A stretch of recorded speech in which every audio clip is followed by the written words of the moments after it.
Okay, I'd like to call this work session to order. This is a work session. Today is Thursday, September 6th. It is 5 p.m. This is a regular work session of the Leander City Council. We do have a quorum. The purpose of today's workshop is to discuss the budget for fiscal year 2019.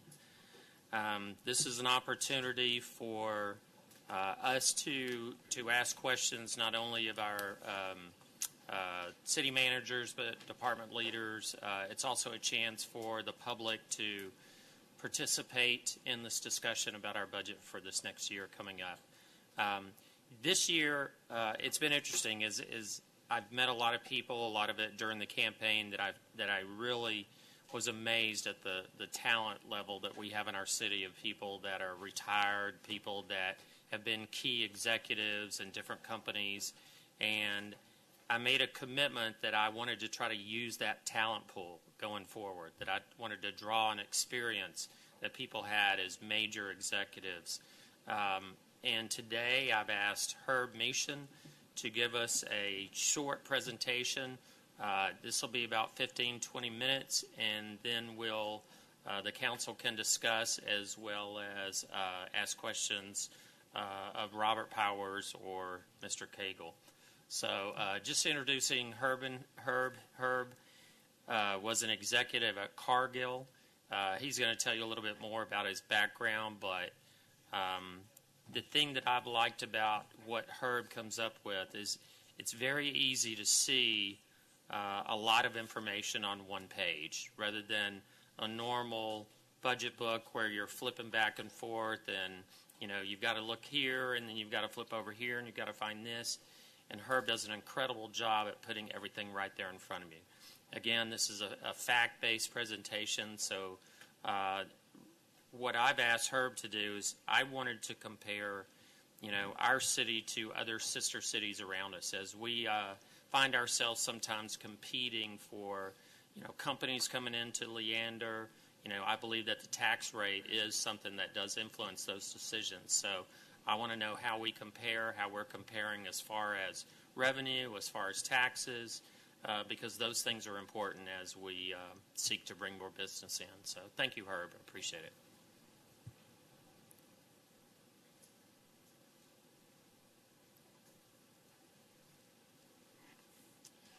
Thank you, Mr. Mayor, and thank you, Council. Thank you, City staff, for this opportunity to share this information. In addition to thank you, residents of Leander, for making this city possible. In addition to what Troy said about myself, from 1975 until 2011, I was employed by a business owned by Cargill, Inc. Over that time frame, we grew a $400 million entity into a $10 billion entity. Great majority of that was organic, but there were a number of mergers and acquisitions along the way. Out of that time, my career was in sales and marketing. The material that we're going to look at today is through that sort of a business lens and through looking at it in that fashion. In our role in our sales and marketing area, we did competitive analysis, both of those people we competed with. The U.S. beef industry is populated by 4 large packers. We were number 2 in the industry. In addition, we serviced all the major food service and retail enterprises in America. So trying to figure out what our competitor was doing and how we might compete and combat that, as well as understanding where to spend our valuable resources, which customers.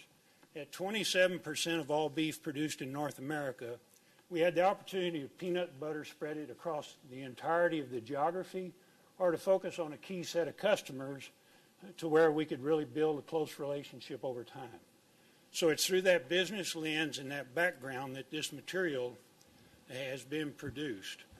All material, the underlying facts, the data, all come from the various cities and these sorts of documents, which all of you are very aware of. So let's just jump in here. We're going to take a moment and talk about a couple of things, and then we're going to look at the finances or a slice of the finances of 4 cities, and then we'll close out with what I see a couple opportunities that exist. Voters and residents, they entrust the city government and city staff to do a couple of things. Good governance, just real straight up. I mean, it's a system of rules, practices, and processes by which a city is directed and controlled. It essentially involves balancing the interest of the city's many stakeholders, residents and businesses. They're the shareholders because they buy property, they spend money, they produce taxes.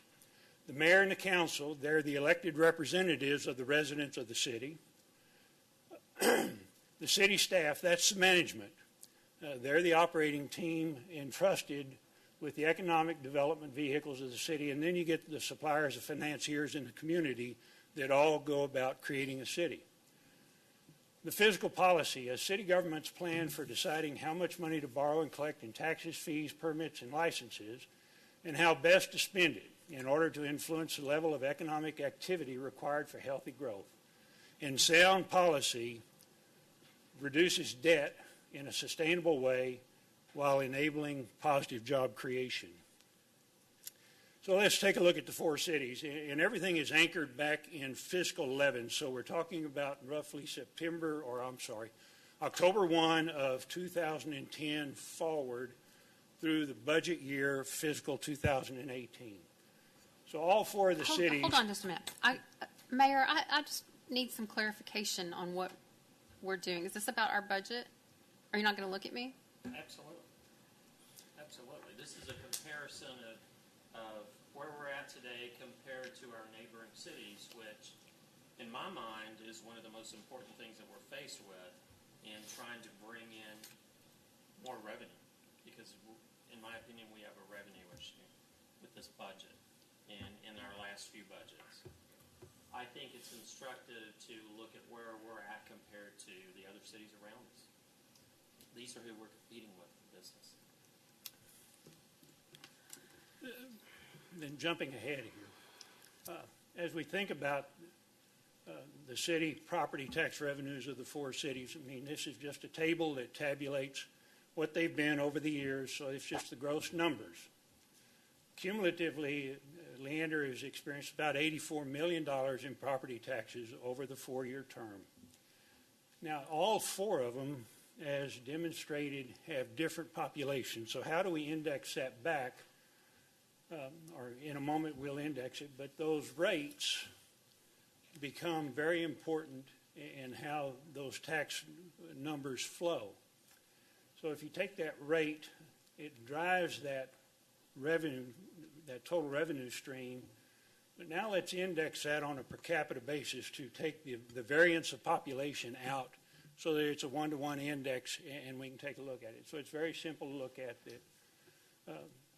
Leander has been relatively flat over the period of time, as has Round Rock, while the other two cities have experienced some significant growth. The property tax rates, if we take that rate and monetize it using different valuations, so the current fiscal 18 rate is the number beneath the name of each city in the table. The valuation is the far left index, and I just arbitrarily created what I call a residential group and a commercial group because of the different values that those two entities would produce. And that would be the annual taxes against that rate, against that valuation. And as we see here, per the rate, when it all translates out, equivalent valuations drive Leander taxes or property taxes on higher for the individual, either residential owner or the commercial business owner. And let's take a look for a moment at sales tax applications by city. The state of Texas allows an 8.25% total sales tax. 6.25% of that goes to the state, and then 2% is optionally used by each city. And all four have a different structure in how they use that other 2%. In Leander, 1% goes to the general fund and 1% goes to Cap Metro. In Cedar Park, 1% goes to the general fund. The other 1% is split between infrastructure, which is referred to as 4A, and economic development, which is referred to as 4B. Round Rock takes a full 1.5% into their general fund, and they use the other 0.5% in their infrastructure and economic development regimen. Georgetown takes the 1% to general fund and then breaks the other 1% up into 4 buckets. They fund a piece of it back into the general fund so that they can maintain a lower property tax rate. Their GEDCO is their 4A, the GTEC is their 4B, and then street maintenance is an allocation as well. When you roll all this up, again, this is just the gross numbers of what the sales tax would have been only on the sales tax side. The 1 or 1.5 or 1.125%. When you take just the sales tax element of it, and again, indexing it on a per capita basis, I mean, we see what it throws, and obviously Round Rock is going to throw a great deal because they've got another 0.5% kicked in on theirs, but they have quite a bit of economic development taking place in their city. So let's take a look at what these monies have been when you really turn that percentage into real money and accumulate it over a period of time. So Leander, over the period, has spent $27 million, their 1% back to Cap Metro, where Cedar Park has put about right at $42 million into their 4A and $42 million into their 4B, for a sum of about $83 million into their city. Round Rock similarly has generated $144 million in their Type B. The other in Round Rock is a series of fees, including their hotel occupancy numbers that are over $5 million a year in hotel occupancy taxes. And then Georgetown, when you apply all that together, you've got some $82 million. So when you roll all of that up, we end up then with something on the magnitude of about $900 million. And what's important about those monies, what's really important is that they all have a multiplicative effect in our industry to fuel the livestock for one large facility. We'd spend about $1 billion a year. We worked up the math, and we had about a 7 multiplier behind that math. There was a $350 million payroll out of the facilities. When you talked about all the cattle that had to be bought, the feed that had to be fed to them, the welders that had to fix feed bunks and feed mills, the transportation to move that livestock around, there was a major economic engine created by that facility that furthered the economic development in that town. And that's similarly what these funds are able to do, is generate a great deal of economic activity, which helps them both in their property tax levels as well as their sales tax revenues. So just a couple of things that stick out to me as a businessman looking through this as a business enterprise. If it was Leander Inc., and it was truly an operating business competing against Cedar Park Inc., Round Rock Inc., and Georgetown Inc., then it seems that Leander is highly dependent on residential property taxes to fund the city budget. Just the property tax deltas indicate that you've got a much lower tax base than what would be driven by large commercial operations.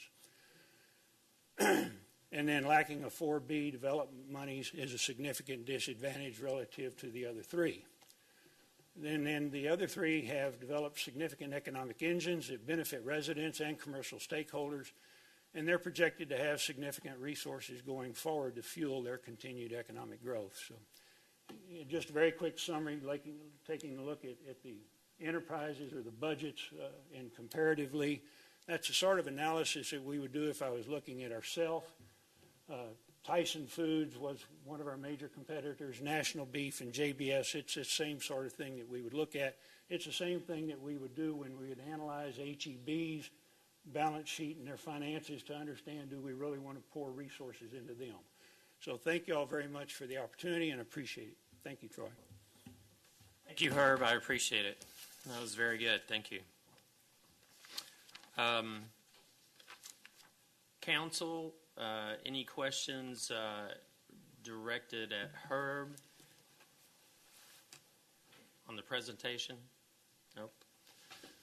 All right, so this is a time that anybody can ask questions as far as the budget goes. So maybe Mr. Powers might want to address some of the questions that we might have.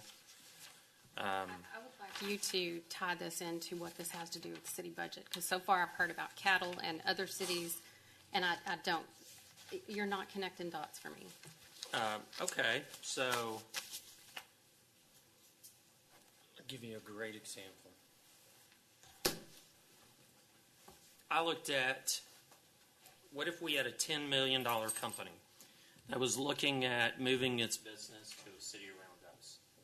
Just looking at the difference in taxes that they would pay in our surrounding cities. Just taking Cedar Park, which is not the cheapest.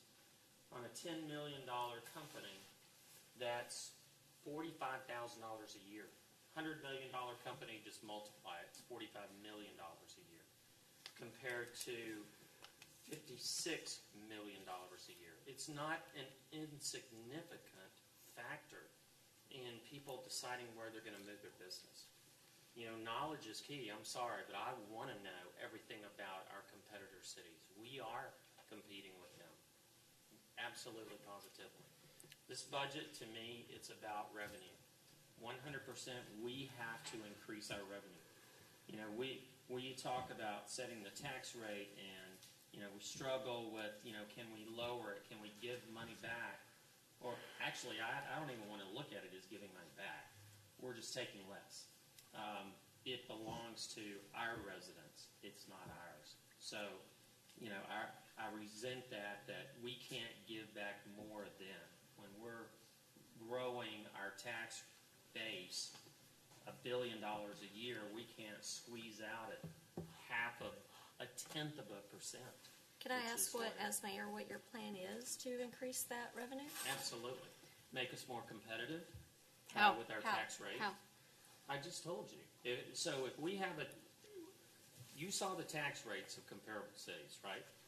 So if you have $10 million in your company and you're going to pay $45,000 more, what are you going to do?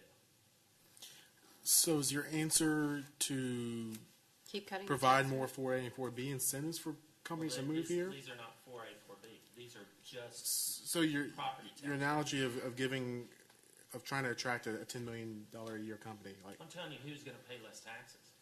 I think homeowners also make those kind of decisions. So I we mean, should give them it's tax no different breaks? than moving to a MUD, moving to a PID. You know, we say on the one hand that hey, we don't think it's right that people pay all these PID assessments, and yet we have no problem being 13 cents higher than our sister city. No, I think we do, and I think it's trended down, but you can't do it in a big fell swoop, or We're not. We haven't, but I don't say understand why you're not, or we're not? We're not. So We're why are not, you okay. jumping up and down about this? We've made continual progress every year. I don't understand why this is a hot subject for you right now. We're still looking at a tax reduction. It's hot every year.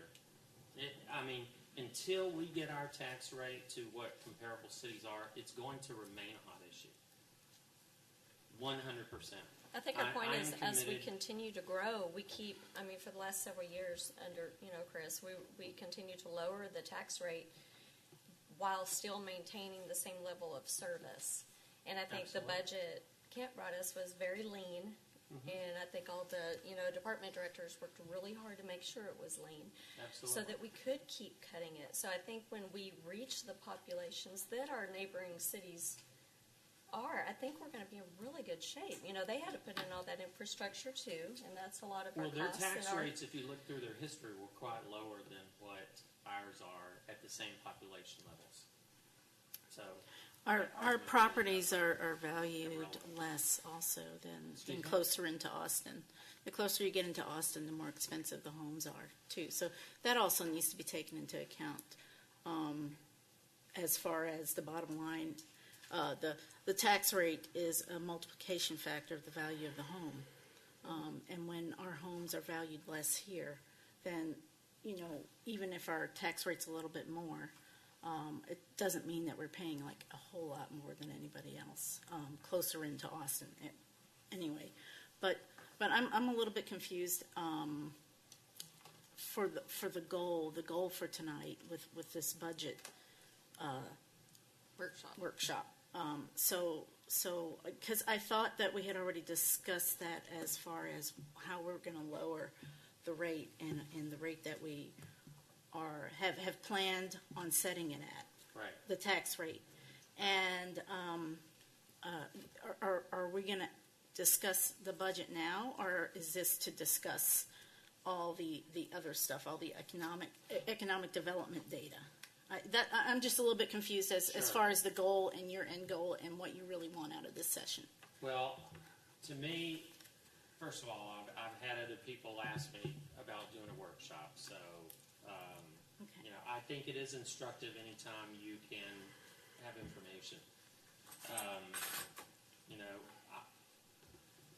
These are facts. I mean, you may not like hearing them, but they are, and there's nothing that we heard tonight I think that we all isn't relevant realize that. information. Yeah. So, I believe that we have to know where we're at. And I believe that we are competing. I can tell you one thing that I did have a question about was, we're projecting a 5% increase in our sales tax from 5.16 to 5.4. That 5% seems extremely low. When you're a growing city, you're starting from a smaller number. You should see bigger percentage increases than if your sales tax was a lot higher. I'd be happy to answer that. Okay? As we've said every year, we always budget sales tax much lower than we expect. You can look at the history and you can see it. You can see what we projected. And you can see what we've received. But if you want to get out there on the edge and project it, that's great. Y'all do that. Y'all tell us what the number is. But when the economy turns and that number drops significantly, then you've got an issue. Because what we've done is then we use the excess and we put it into capital. Okay? So that is an intentionally low number. And ever since you've been on the council, we've said that every year and stressed we're very, very conservative, and we budget sales tax lower. We always aim to make sure we never under receive. Yeah. But I'm happy to do it. You want to make it 20%? We'll do it. We can lower the rate by the equivalent amount. I don't want to make it a 20%. No, I mean, I'm just any number. You want it 17, 15, 9? A realistic number. Okay. And there are. If we've been growing at 10, if we've been, putting it at 10, then, if that's what we've been hitting, then that's what we should hit so that we can have an accurate picture of what the revenue stream is going to be like. In my opinion, we're looking at fee fatigue, whether it's hookups or whether it's, water meter fees or, I'm hearing that we're at a critical point that, people are looking at other cities because we're not, not priced in our fee structure correctly. I think we weigh those each time fee structure increase or decrease is brought to council. They actually, they go out and compare the surrounding cities. I've never seen a comparison. I take that back on some of the water things I have, like the water rate comparison. But water hookups have nothing to do with the sales tax. I think we're going in a lot of different directions. So let's stick with that. We're great. Let's have y'all decide what you want the sales tax projection to be, and we'll put it in there. What has Say it? 10%. What has it been? But then what if the market It's crashes? been It's five been, phases. Kent and I met yesterday, and we were discussing the budget and the sales tax revenue coming in, and we were looking at that. And it's pretty much has risen with the same percentage of our population rising. So that means that as our population comes in, they're spending the same amount as everybody else who's been spending money here in Leander. I'm sorry, I didn't mean to interrupt. I'd like to say a couple things. I think there's a difference between budgeting for 5% and having goals of 10 or 15%. And so obviously when we're setting a budget, we do need to be conservative. I understood this workshop was so that we could discuss the budget and any questions, and hopefully Mr. Powers can come and run through some numbers real quick. Most of us have already been deep into this for a long time. But I do think that when we're looking at the budget, we need to consider not just our expenditures, but our revenues. And that's what I believe Mr. Meishan was trying to show us relative to the other cities. I think it's important. Education, information is always helpful, so I appreciate that. I don't think anyone needs to get upset about it. I don't know that anyone's trying to propose anything radical than what we were already going forward. I don't want to waste the short time we have. I would like Mr. Powers to come up if there's, I'm assuming you've got some sort of highlight reel of the budget. Nobody asked them to prepare anything, so. Yep. Can I get you to put this in? Or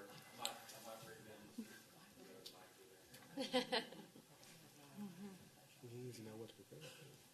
Well, yeah, but we did that last meeting. remember, if it says Valentine's Day 99, go out there. Ms. Cannon, I'd like to echo kind of your sentiments. That was my, I guess what I was kind of expecting from this little workshop was to get answers on, if we had anything that was lingering. Now's the time. We have 30 minutes. I have great agenda meetings with city manager, and he's always answered all my questions. So I'm sure if anybody has any further, maybe we could use this time now. Okay, so Okay, so to get back to the sales tax question, so was that a question that why are we estimating about 5% instead of estimating a higher amount that it really comes in? I do agree with her a little Okay. bit about setting the target at 5. It's like if we set the target at 5, we're gonna get 5, or we're gonna get 6. That's No, not, and I think well, that- I'd like to debate that a little bit, because when you're looking at doing a budget, you're trying to look at future revenue coming in, and it's not set. By the time you have your budget done and you're working on it, you're just trying to estimate, and that's an estimate. Right. And it would be better to estimate it on the low end than on the high end, because then you're budgeting for more money than you have. That's what I do in my own life and in my own budget. Some things that are questionable, I would rather budget a little bit lower than higher, and that's kind of what's happening here with the sales tax, because we're not exactly certain what's going to happen. And it has been going up in proportion to the population that's been coming in. So, it depends on our population also. So next year, if we have 10 to 15% more people moving in, then very likely our sales tax is going to go up by that much. And right here, it's showing that the sales tax proposed revenue is at 13.8% here on this graph, right? Mm-hmm. And is that that's the total? Yeah, that's not the increase. Is that Troy's? This is Troy's. No, this came from city staff, but if Okay. you look at all the general fund revenues and total them up, then sales tax is 13.8% of the total general fund revenues. Mm-hmm. Okay, but that doesn't mean that it's increased by 13. No, not at all. No. Mr. Okay. Cagle, do we know what our neighbors' sales tax percentage is of their revenue? Do we? Not off the top of my head. As a percentage to their total revenue is what I. Of their general fund revenues, Yes, typically what you yes. look at. No, I don't, but I can be pretty sure it's higher than ours. I mean, we've identified this problem some time ago, that our per capita sales tax is low.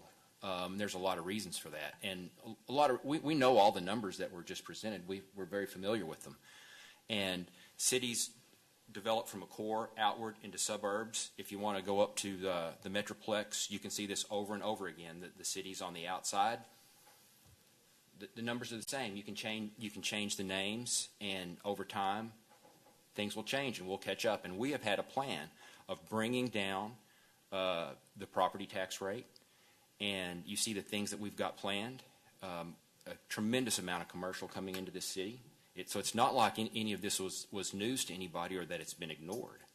But part of it, there's only so much you can control. It's part of the natural progression. Cedar Park used to not have anything either, and it was all down at the mall or at 183 and Anderson Mill. And when Leander grew and gave them a northern boundary and, a northern group of residents to come shop, then they blew up, along with the great traffic generator of 1431 and the 183 intersection. If you want to look at Round Rock, just drive down 35 through Round Rock and look at the assessed value there. There's 1,000 reasons for those numbers being different. When the city's developed, the age of development, that's not to make any excuses. We know all these numbers, and we're working on bringing the tax rate down and bringing commercial up as a bigger percent of our tax base. We're way too high on residential right now. Right. And working on, as the northern area north of us grows with population, that we can capture that sales tax the same way that Cedar Park is capturing it from us right now. The term is leakage. We have a tremendous amount of it. Absolutely. Everybody goes there. We know. But that's getting ready to change, and there's going to come a time, because I've experienced this. I've been in the Cedar Park with the Leander on the outside, and when Cedar Park had everything, that changes. Right. And, our population is yes. not all that different than Cedar no. Park's. And We're really getting pretty close. absolutely. And we all know the problem with giving the 1% to Cap Metro. So to talk about how do we create some engines to spur the sales tax and then increased property tax for commercial, that is the side of talking about revenue. It is. And we're going to have to get outside of the box. If we've got we don't have a 4A, 4B, we need to talk about Right. what can we do so that commercial doesn't skip over us to those cities that do Right. have it. And that's an extended conversation than tonight's budget. I do appreciate being reminded of what our neighbors are doing, because I think it helps keep our eye on the goal. But we are a little bit handicapped because we don't have the 4A, 4B. Right, but you can't worry too much about that. I'll tell you that the two suburbs in the state with the biggest number of Fortune 500 headquarters, Plano and Irving, they don't have 4A or 4B. I don't want to use that as an excuse. Absolutely. I think there are yeah. things we can do. We've talked about it. Yeah. Well, did they when they built it, though? No, Didn't they've never Plano had it. when they No. started expanding? But they had No. things like city-owned land that they gave leases to companies to build. I mean, there's some great ideas that we can do. Sure, Things like we absolutely. did last meeting where we provided incentives to a developer coming to town. I mean, we have an outstanding economic development director, and I think these have all been things that we've discussed for many years, and that's why we have to be a little more creative. And it's worked. It's not going to work overnight, and I think there's a lot of conversations happening that we probably can't make public, that we probably aren't even privy to. But it doesn't mean it's not happening. And these numbers will change based simply on time and us keeping a tight ship. I think running a well-managed city and not skimping on public services Absolutely. is got to be paramount importance, not what that number is. I mean, the number will move and it will vary. There's cities that are raising their property tax rates. We just have to do what's Who's that? best for us. Well, we talk about the percentages, not so much the dollars. Like a percentage of a healthy city has this much revenue coming in from development fees, et cetera. I have a concern that as residential development starts to level off, which it has the last couple of years, and it will eventually, we have 17% of our budget coming in from permits and licensing. We're going to see that number start to either level off or go down. Yep. And again, maybe the conversation about revenue generators is a different conversation, but it is tied to the budget. So without wasting any more time on this, we all agree. We want more money. We want businesses to come here. We want to be business friendly, remove barriers, and try to get them here and do the best we can. I think we all agree with that. I do appreciate seeing where we sit next to our neighbors. But in regards to the budget, there were a few things that Mr. Powers and I talked about this afternoon, and I thought one of them you were going to discuss, which is Well, the can I total mention something tax- about the permits and licenses? Because I know you mentioned that it's going to go down. Yes, when the growth slows down, that will slow down. Right now, we're considered the fastest growing city in the U.S., and that's significant with what we're keeping up with in our budget is incredible, and I'm impressed. I'm impressed with our staff and how well they budget. the fastest growing in population, Yes, in population, clear. yes. And the permit and the license fees that come in, that helps us with our infrastructure to accommodate the new residents coming in and the growth. And as that slows down, then we're not going to be in such a rush to get the infrastructure in, because we're not going to need as much. We can slow down, widening the roads and increasing that type of growth. And so, the permits, that's why there's permits, fees, and license fees and things, because we need that to accommodate the infrastructure for the growth. I guess the thing that concerns me is, I'm going to read one thing here. Although we are behind in sales tax per capita comparisons with other Texas cities, we believe that the way to climb up that ladder is with continued emphasis on infrastructure improvements, targeted economic development strategies, and an emphasis on supporting quality growth. Our budget book in 2016 said the very same thing. So it's like, when do we see this? If we look at, you talk about Cedar Park's history, and if you look at their history, it didn't just grow like, 2% a year. There were years there when it grew 12%, when it grew 15%, when it grew 20%. We see ours growing at a much slower rate. Here's the thing. Here's the bottom line. We're going to be bringing things, I'm going to be bringing things to council that I believe, are standing in our way of growing. Things like the SMART code, things like, we're talking about access management, things that I believe are standing in the way of our growth. And, we're going to have to put ourselves on the line. To me, it's we can't just sit here back saying the same thing every year. It's going to happen. I promise you, I'm going to wake up tomorrow and it's going to be here. No, we're going to be intentional. We're going to make it happen. Well, if you want to compare to Cedar Park also, you can also look in their background. And they've had to raise their property tax rate to pay for some of the growth that was happening with them. In fact, they're lowering it again this year. They've had to. I remember Cobby, when Cobby Caputo running, and he was commenting on, he was on council when they had to. They're lowering theirs from 47 to 45 Now. with the homestead. Yes, exemption. and that they're doing I that now, understand, but in the you can past. look back at their history, okay. they're considerably lower. Troy, okay, but the thing is, if we're going to compare ourselves to the other cities around us, we got to compare the whole thing also, and the history as they have grown, and we've gone through the same things that Cedar Park has gone through, and we're going through that right now, but we're different. Each city is different, and so we got to attack things and the budgeting and the growth differently than them. If we keep doing things the same way, we're going to get the same result, 100%. But I think we've been able to maintain our growth rate, our bond debt. rating. Our debt from 2011, it's in your package, And has look gone at our from $3 population million growth. a year, the debt service, to 12. So we're not maintaining. We're growing. that Actually, way. it's going down based on per assessed valuation and per capita. I mean, so if you want That's- to compare across time, Yeah. I don't know. Never mind. But- Excuse me, Mr. Powers, can I ask a couple questions on regarding the budget? I'd just like to make this statement. We've been extremely conservative, and I thank staff for doing that, and our growth has been slow and steady, and we're doing it right the first time, and we've been able to maintain our bond rating, which is exemplary, and that's by no accident.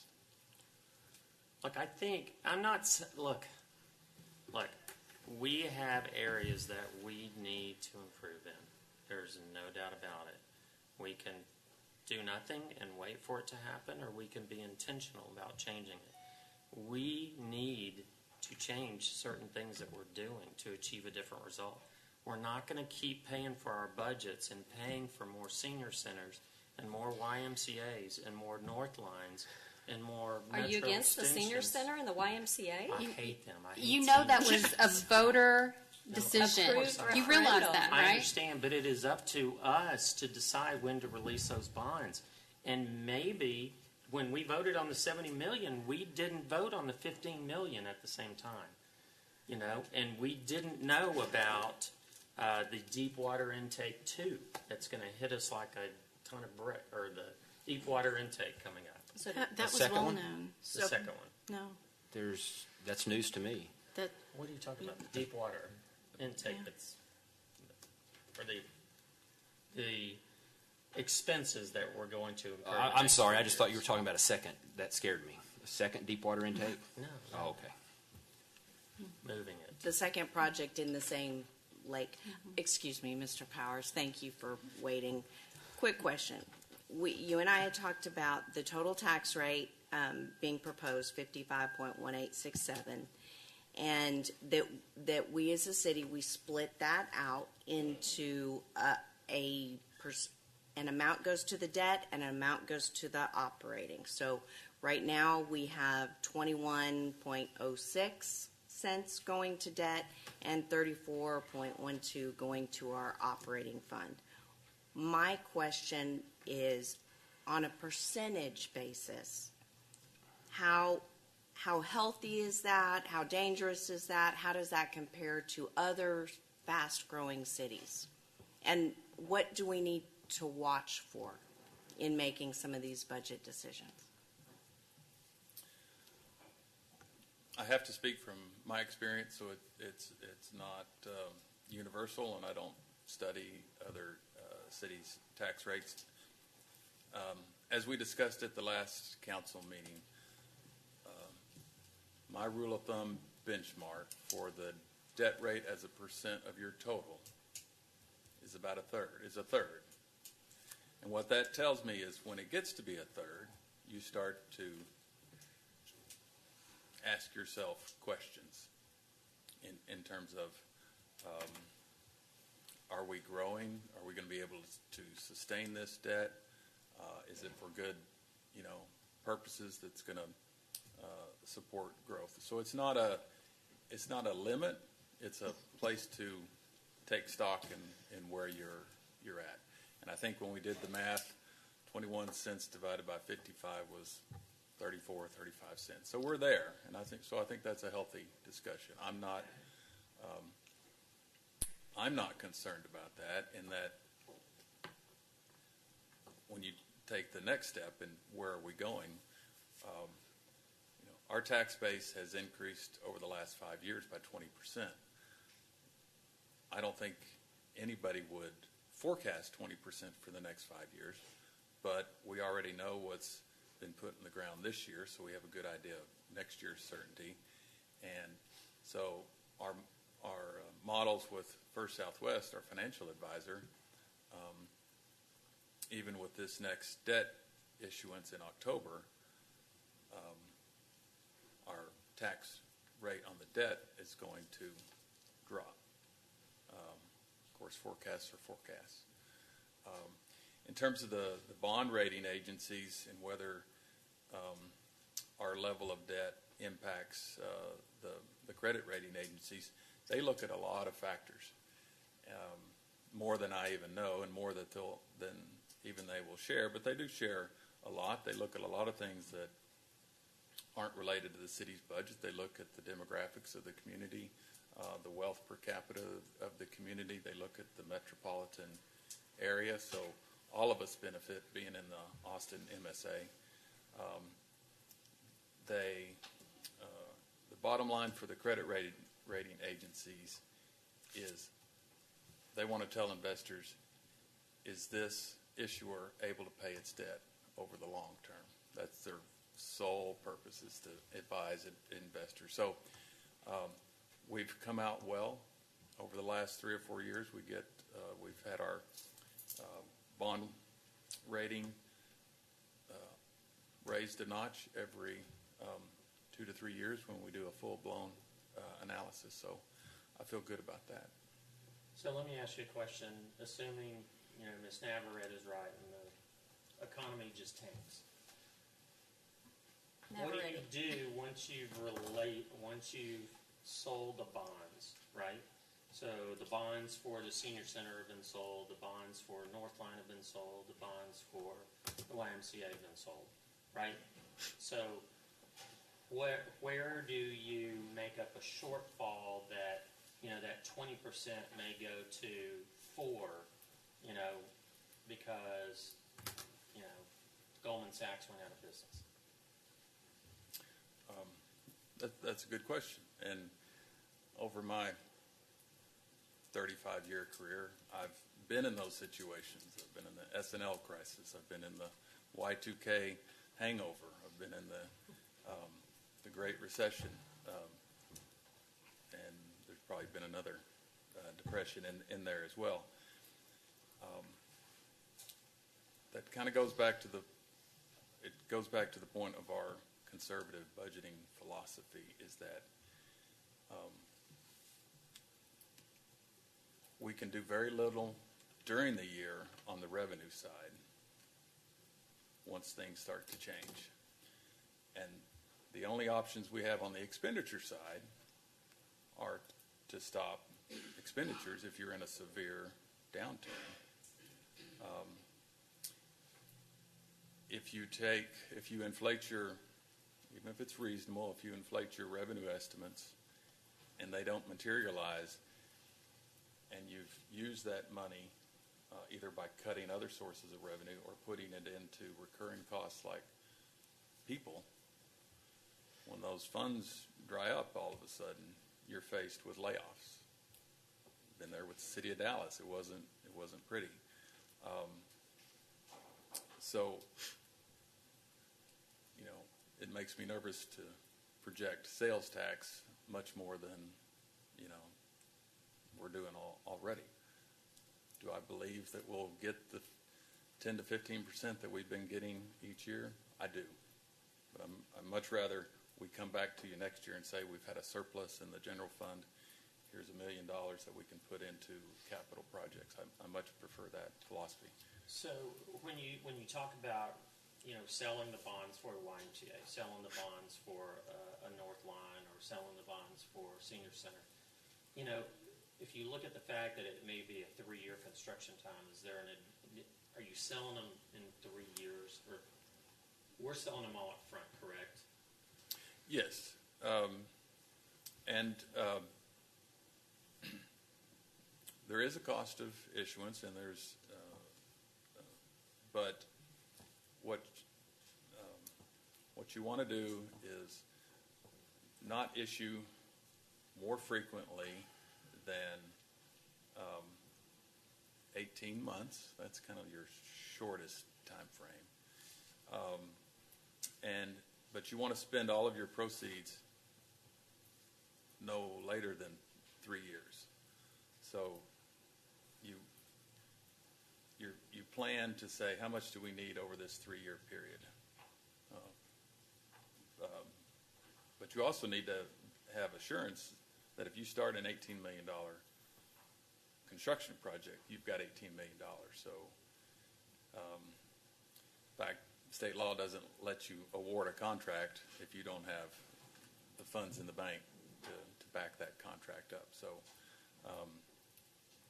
there is some cash flow analysis in there. All of the departments that have projects, I think, can address their plans better than me, but I do believe those will be completed in less than 3 years. I would like to say something. It's not really directly to that, but to one of the comments made over here.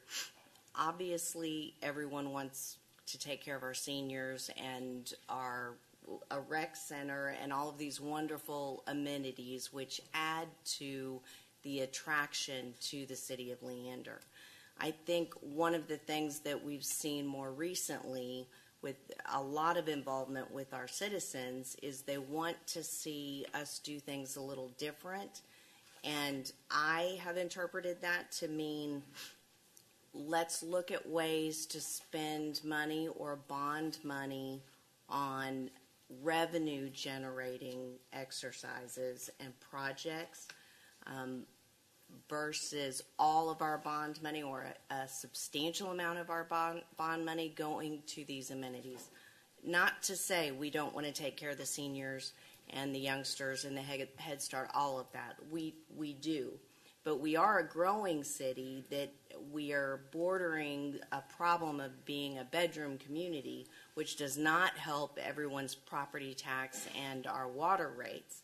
Knowing we have huge water expenditures coming down the pipeline, I think it's valuable to talk about how can we, in the future, moving forward, make some decisions regarding possibly bond money that would be creative ways without the 4A, 4B that we can attract some businesses, employees, and the like. I just wanted to clarify.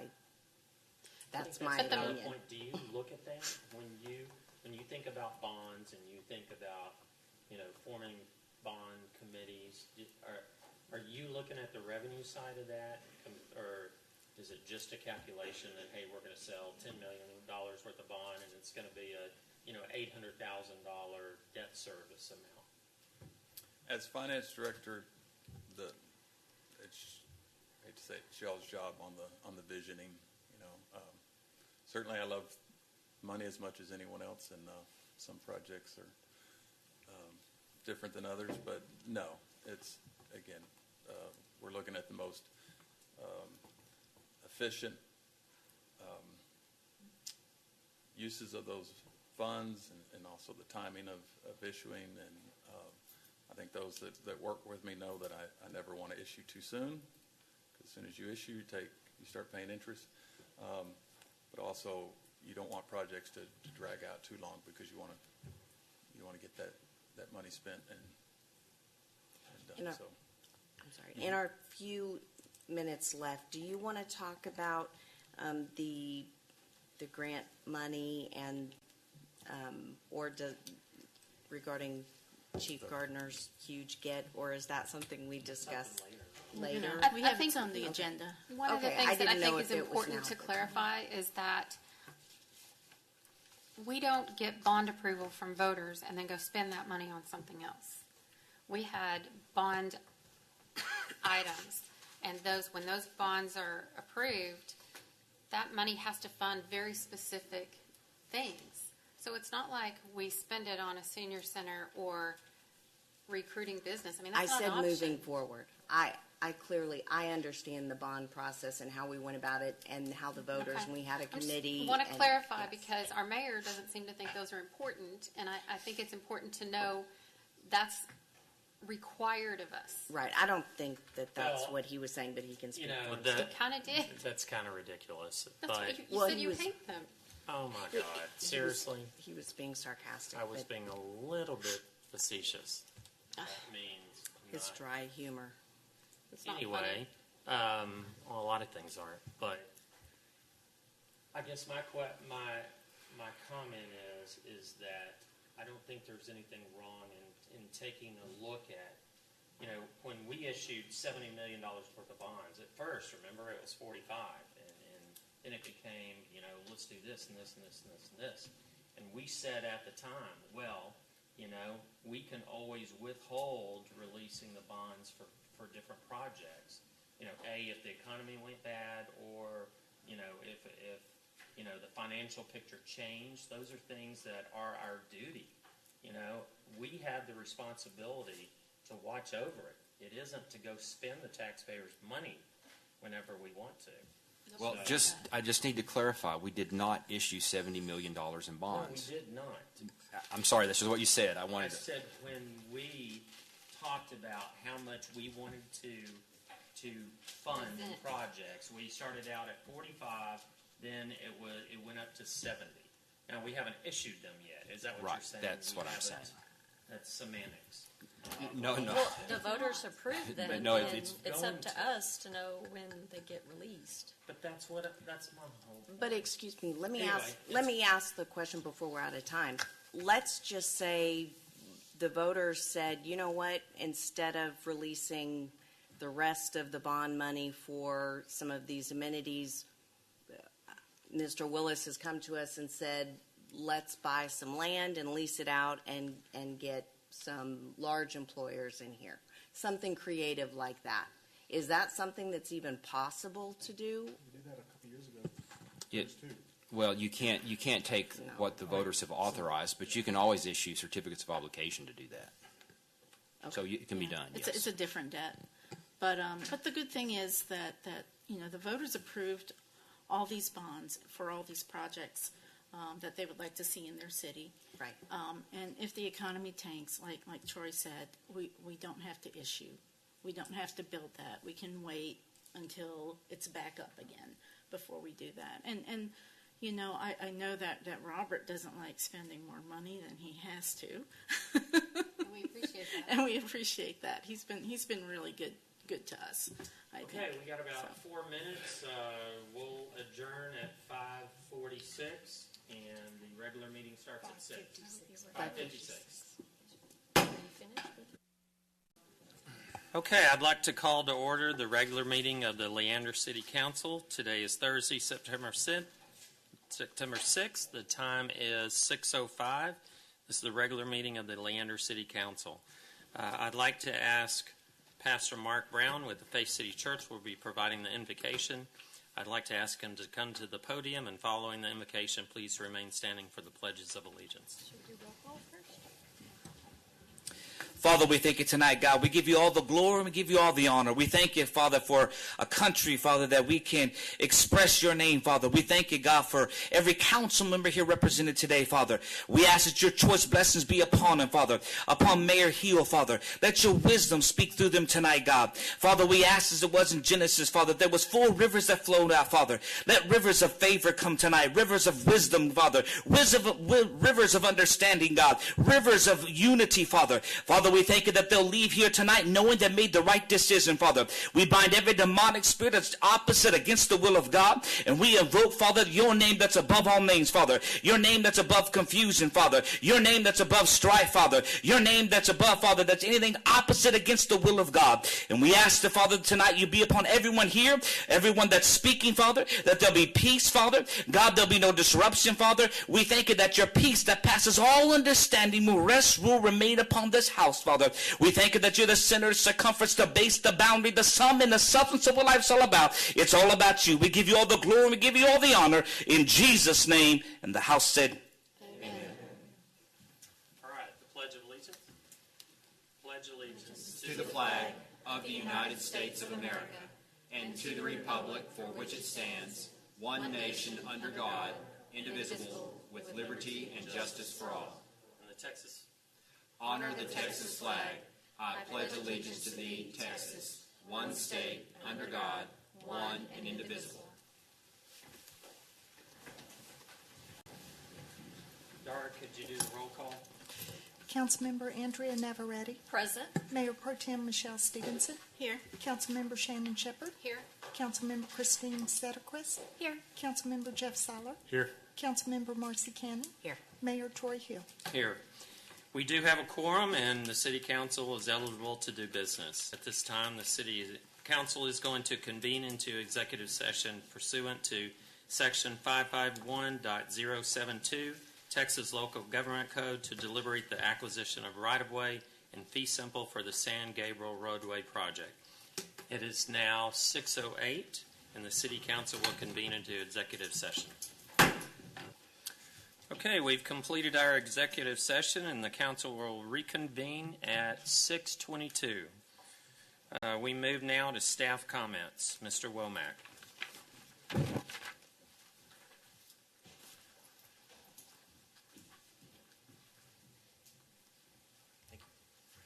Good evening, Mayor and Council. I'd just like to remind everyone that this Saturday, September 8th, from 9 a.m. to 1 p.m., there's a free household free household hazardous waste collection at the Leander Public Works Facility. That's on at 607 Municipal Drive, between the middle school and Baghdad Road.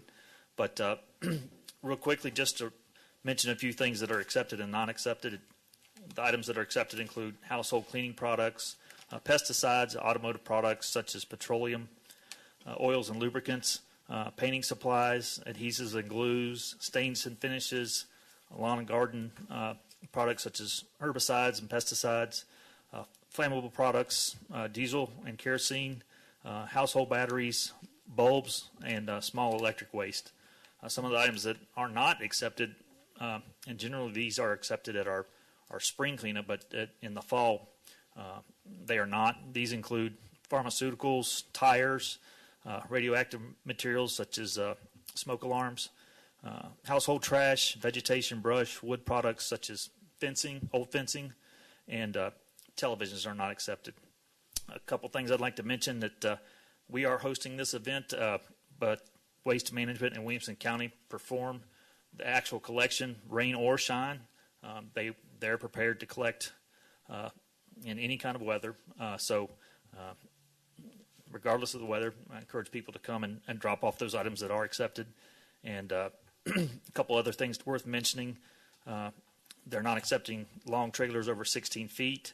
They ask that items be separated prior to drop off with labels. And then the volunteers, they're actually employees of Stericycle. They will come and collect things from your car. You don't even have to necessarily get out of your car, but they'll help load and unload the items that you'd like to drop off. And then they also ask that people go through only once, but they're not checking IDs or anything. It is open to all Williamson County residents. Again, that is this Saturday from 9 to 1 at the Public Works Facility at 607 Municipal. I'd be happy to answer any questions anyone may have. No water bills are required either. Pat, can I clarify? You said Williamson County residents only? Yes, it's open. It's open to all Williamson County residents. Okay, but and also City of Leander residents that live in Travis? Yes. Thank you. Thank you, Mr. Womack. All right, at this time, it's our citizen comments period. When I call your name, please approach the podium and state your name and address for the record. You will have 3 minutes. First is Lauren McAndrews.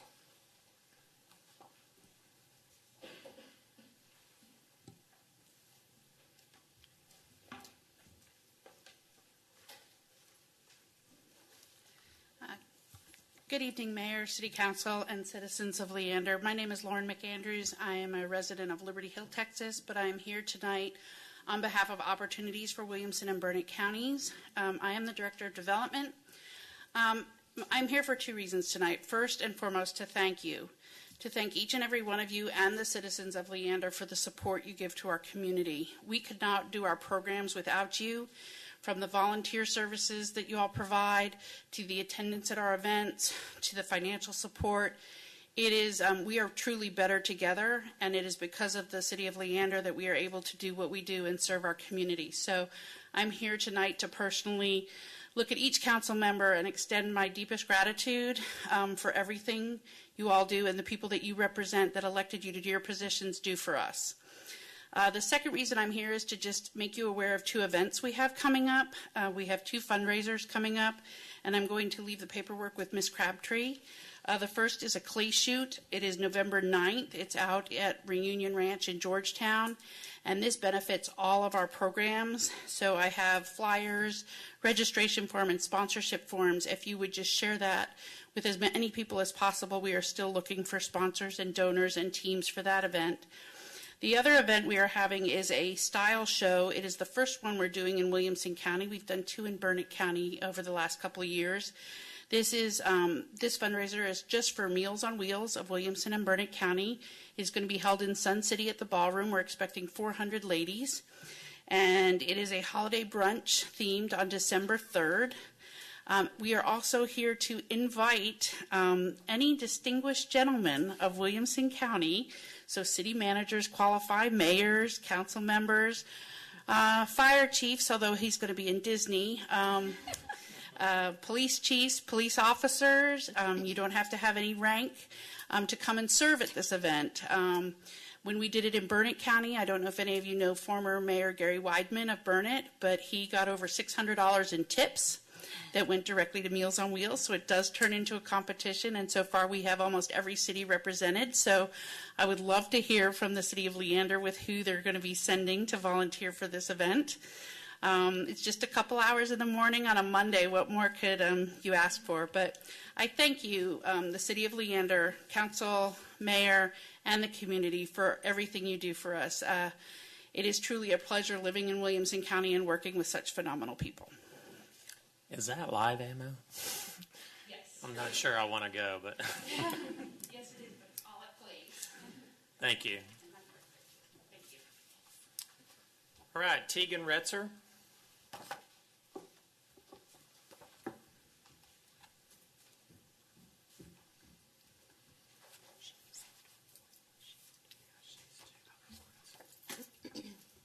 Hi, name and address. Tegan Retzer, 2105 Emerald Isle Drive, Leander, Texas, right down the road. So I, by way of introduction, I have been in Leander for a very long time. I was talking with Councilmember Navarrete a while back, and we apparently had come into the neighborhood around the same time, in the late 90s. Leander looked 20 very... years. Is it 20? I was thinking we were coming up in 20 years. Okay. Leander is definitely different. I, for a long time, was in the keep Leander rural. Don't build lots of big stuff. Keep the lights down low. I want to be able to see the stars. I miss my home. I love it. But there's a reason that it became the fastest growing city in the United States is because people know that it's wonderful to live here, that the people are wonderful to live with, that we have a city staff that has cared for our community and has fostered its growth into where it is now.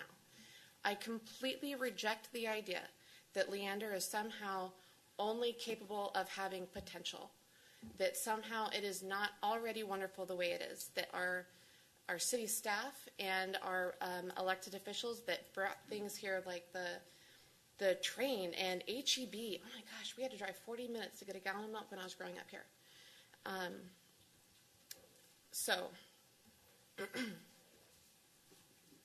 Boy, I had 10 things I want to talk about, and I haven't gotten to any of them. So, I have requests to make. Looking at when you guys did your retreat, one of the items on the list was social media. And it was discussed that people would not be blocked on social media. The fact that I cannot still comment on my own mayor's government Facebook page, that my own mayor is talking about city business in closed Facebook groups that people are actually censored out of.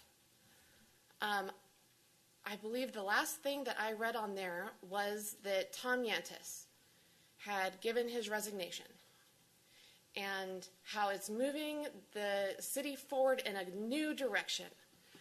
And Troy, you commented, after everyone just tore him a new asshole, the fact that he was here fostering this wonderful city into existence for you to take over as mayor, and then your one word was funny. You ought to be ashamed of yourself. I know I don't have class. You've told me that repeatedly.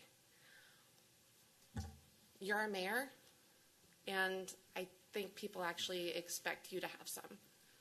So please get off of private Facebook groups and unblock your constituents. Mike Sanders.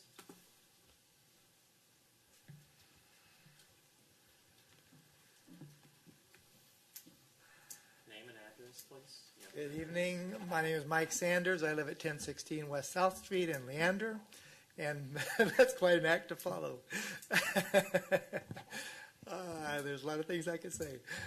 So the reason I wanted to come up and speak tonight, there's a couple things I wanted to speak about.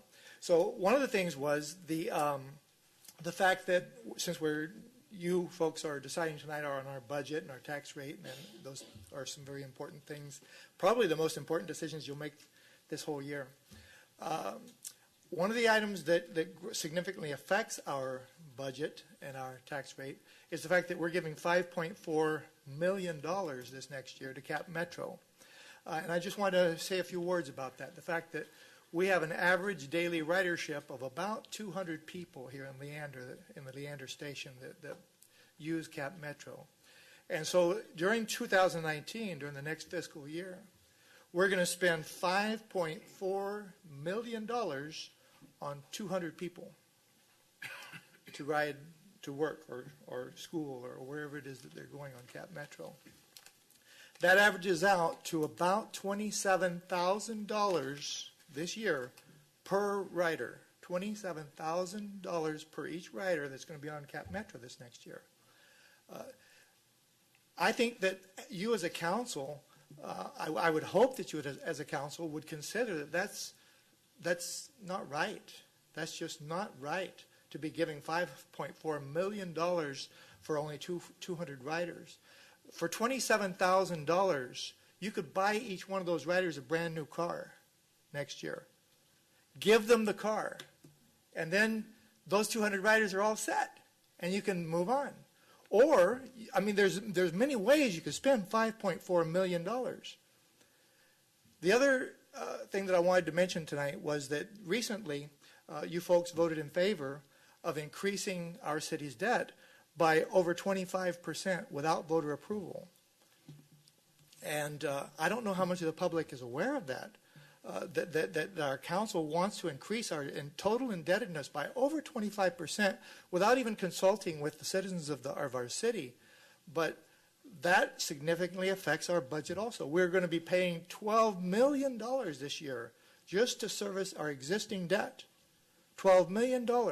So the thought seems to be, well, my time's running out. But I just want to say that I can see that you've already made up your minds regarding the budget as I listened to this first hour. But I just wanted to bring to the public's attention more than anything the fact that we are giving $5.4 million to Cap Metro next year, and that our city council has recently voted in favor of extending our debt by over 25% more than what we owe now. Thank you. Thank you. Frank Stiles.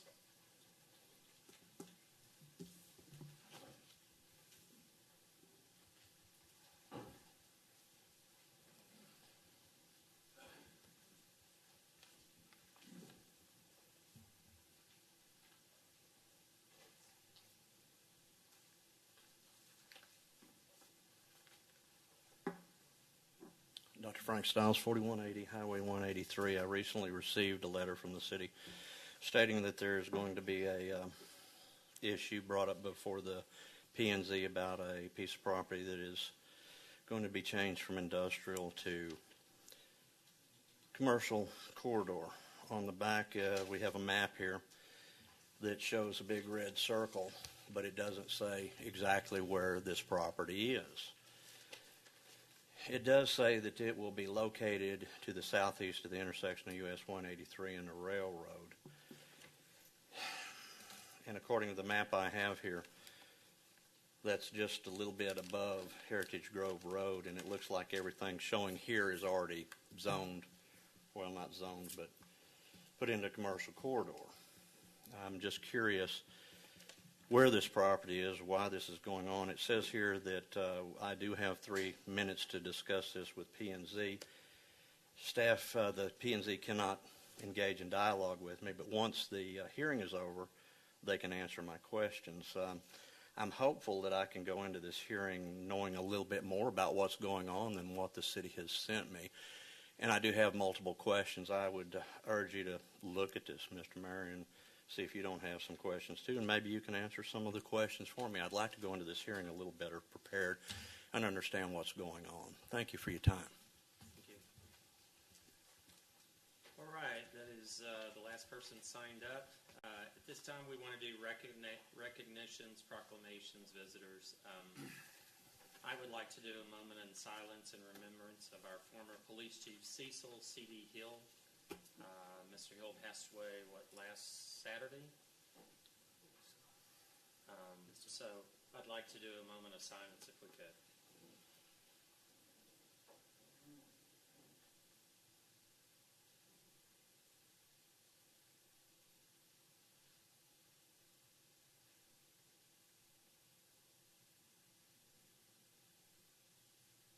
prayers go out to his family in this moment of need.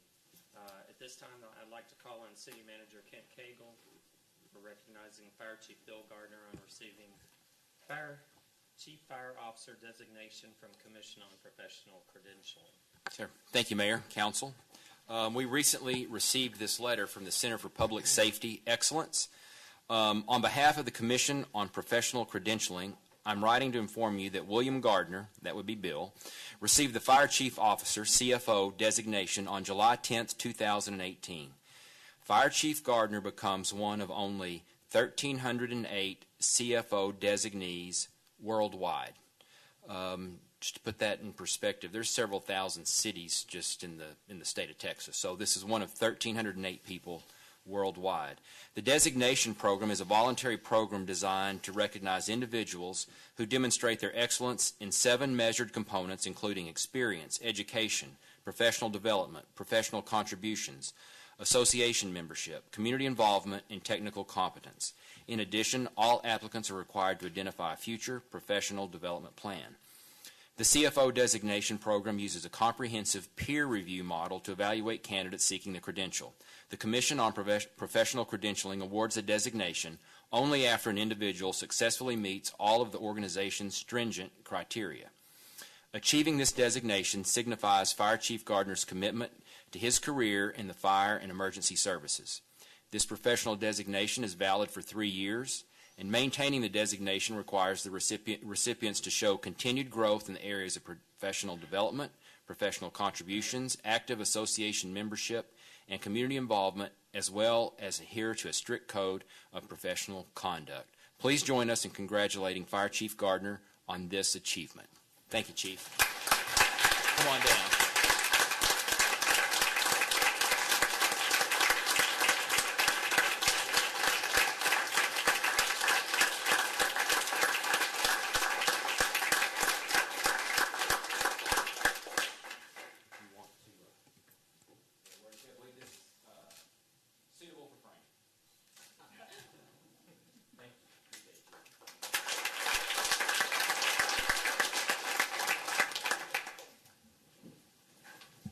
Thank you. It's a really interesting process to have 3 peers from anywhere in the world that you've never met. That's one of the criteria is you really can't know who's going to spend the time digging through 20 years of your life and what you've done. At the end of it, it was very humbling and very rewarding to realize what they found and what they talked about. And with that, there's a couple of things I want to say. Thank you, one, to the city manager for giving us the opportunity to always be engaged. Number 2 is for our elected body, the realization of how you have those interactions is crucial, and the ability to be recognized at this level, and how many people don't ever get there because they can't develop a relationship or communications. And the other is to the people that I've served over 33 years. It's kind of weird to think back that it's been that long and doing some of those things, and reaching back and them calling people from 25 years ago was always interesting to see what that conversation was going to be. But that was really nice. So thank you all. To the people I get to work with every day, they're the reason you show up when you get to work with this group. I will tell you that. And I've had the opportunity to work in various size cities and be in executive teams in large and small. And I will tell you that this is the team that I'd work with in any of those places. Thank you all very much. Thank you, sir.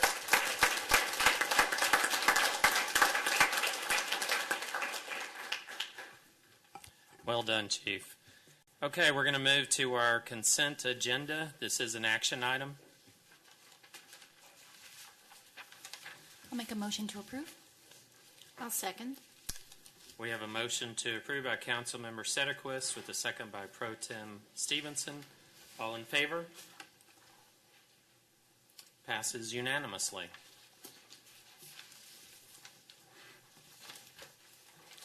Right, now we're going to move to our public hearings. These are action items. Number 20, conduct a public hearing regarding special use case 18-SU-007 to allow for the temporary residential use of a travel trailer or recreational vehicle for use by any ill, convalescent, or otherwise disabled friend or relative needing care from the occupant of the primary residence, or a friend or relative providing necessary care for an ill, convalescent, or otherwise disabled occupant on one parcel of land approximately 0.279 acres in size, more particularly described by Williamson Central Appraisal District Parcel R037235, legally described as Lot 15, Block A of the Ridge Oaks Final Plat, more commonly known as 2503 Cheyenne Street, Leander, Williamson County, Texas. Ms. Griffin. This is a public hearing for a special use permit for the property located at 2503 Cheyenne Street. The request for this permit is to allow for the use of an RV to be occupied by a caregiver or someone that is ill receiving care from an occupant in the building. This is in a residential neighborhood, and they have provided a site plan to show where the unit would be located as part of your packet. The term of this permit would be 1 year. The Planning and Zoning Commission reviewed this request last week, and they recommended approval of the request with the condition that the filing fees are returned to the applicant and used towards the installation of landscaping to buffer the use from the adjacent properties. I'll be available for questions after the public hearing. The public hearing is now open. Anyone wishing to speak to come forward when your name is called and state your name and address for the record. You'll have 3 minutes. As a friendly reminder, this is a public hearing, and any discussion will take place following the close of the public hearing. The council can request a speaker to return the podium if they should have any questions. Would anybody like to speak on this item? All right, so, I'm sorry, sir. State your name and address, please. My name is Bill Hanna. I live at 102 South Price Oaks Drive in Cedar Park. I am here as an agent to my daughter, Risa Hanna, who owns and lives in the subject property. I could go on and on, but I would be pushed out, I'm sure. Your time schedule is very important. And I want to thank you for the opportunity of being here to speak briefly, that you indeed grant this request that is being made. I don't know anything about the history of this particular policy, but I do know that as I read it, and now as we are attempting to implement it, somebody back there had heart. Somebody perhaps had an experience similar to our own. Namely, my wife's younger sister, who is now 83 years old. That kind of lets you know that my wife is a little bit older, but if you look at her, you won't believe it. And nice save. Yeah. And I'm happy that she's here and always here where the need of her sister or any family involved. Also, my oldest daughter, Ruthie, is here, who recently retired from 40 years as a nurse. The younger daughter, Risa, is the one who owns the property that we're talking about tonight. She also is a nurse, an LVN, who had several years as a school nurse. So what has happened is that my wife and I were holdouts in the Waco area. We had moved there on a farm when I retired in '86. And the family loved to come and visit on the farm. We were on the Brazos River for campouts and things of that nature. But nobody was interested in ending up there. And we decided, since most of them had migrated into this area, we'd better join them. And 3 years ago, we did that. The problem was that her sister... Is that a time machine? Please continue. Pardon me? Okay. Sure, I'm going to let you continue. Go ahead. Okay. The problem was that my wife's sister, Jacqueline Conley, had moved to Waco because we were there, and she and her lifelong companion were living there because we were there. So when we decided to come, they realized that they needed to come, but just couldn't get it together. April, her friend, who was 96 years old, suffered a stroke. She ended up in the hospital, and then rehab was doing very well, but then had a second stroke, and within 2 days she had expired. Jackie was there in the house alone. Together, they had managed to hold things together quite well. Jackie is involved with dementia, and there was no way she could stay there, and she wanted to move to this area. We didn't know how we were going to do it because along with herself, she had a dog and 2 cats, and there was no way we could find a place to put her. In our own home, we had a dog, 2 dogs, who would not tolerate another dog, and certainly not 2 cats. And looking for something was just impossible. We went 3 times a week to Waco during this period of time, and would look out for attending the basic needs and so forth. My wife would call 3 or 4 times a day to make sure she had taken her medicine and even eaten. We knew we had to get her here. In the interim, our youngest daughter, Risa, had heard about this incredible provision that Leander has. And we looked at it. I couldn't believe it until I read it. And I tell you, it's a classic example of what our experience has been.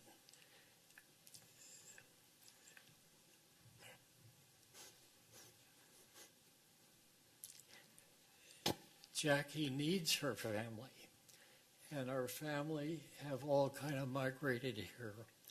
I'm an alumnus of UT, and I think that has tended to bring a lot of them here. But right now, our family, I'll just mention briefly some numbers. There are 11 households within our family that live in this area now, representing 23 individuals. The primary individuals involved now with Jackie and her care are my wife and our 2 daughters who are nurses. And we petitioned to get a travel trailer that we've been able to purchase and move that into our yard so that that constant care and availability is going to be there. So this, in brief, is my story. It is just, as I indicated, a classic example being implemented of what somebody back there with a big heart decided you should do. Thank God for Leander, and thank God for this policy. Thank you very much. Thank you, sir. And we're very glad you're here. Okay, We're going to move into our action item, discuss and consider action on the first reading of an ordinance regarding special use case 18-SU-007 to allow for the temporary residential use of a travel trailer or recreational vehicle for use by an ill, convalescent, or otherwise disabled friend or relative needing care from an occupant of the primary resident, or a friend or relative providing necessary care for an ill, convalescent, or otherwise disabled occupant on one parcel of land, approximately 0.279 acres in size, more particularly described by Williamson Central Appraisal District Parcel R 037235, legally described as Lot 15, Block A of the Ridge Oaks Final Plat, commonly known as 2503 Cheyenne Street, Leander, Williamson County, Texas. I'll motion to approve. Second. We have a motion to approve by Ms. Shepherd with a second by Mr. Seiler. Is there any discussion? Yes, I have some questions. Go ahead. In the motion, there was the request by P&Z to refund back Yes. the money to be used. Is that Yes. part of the motion? Yes, ma'am. To include that recommendation? I had just a few questions for Ms. Griffin. I think maybe you can answer this. Also, in P&Z's request, they asked that this be expedited as part of the next joint work session in city. Why is it tied to the? They wanted the zoning commission and the council to discuss a way to change the process to make it faster for other applicants in the future. Yeah, because these guys had to wait almost 2 months to get through all the notices and everything. Wow. Yeah. Okay. And then also, the money that's going to be used for landscaping, is the city going to help guide them on what type of landscaping, how, Yeah. what type of, okay, good. And I think that's it. That's all I have a had. question. Thank you. This is a temporary use, a special use permit, and so they'll have to come back every year to reapply for it. Are they notified ahead of time by us, by the city, or do they have to remember that and put it on their calendar? We should notify them. Like, it's going to be marked on the zoning map with a date to Okay. remind us to notify people. Okay, thank you. If at one time, they no longer need that facility, heaven forbid, but will they be required to remove it? That's correct. That's part of the ordinance. I believe they get 60 days to remove it. Okay. And is the applicant required to pay for all the drainage and the, picturing sewer hookups? Right, so they would have to close it off. Okay. So is it connected to I the believe water, it's supposed to be. wastewater? I think that's part of the ordinance requirements.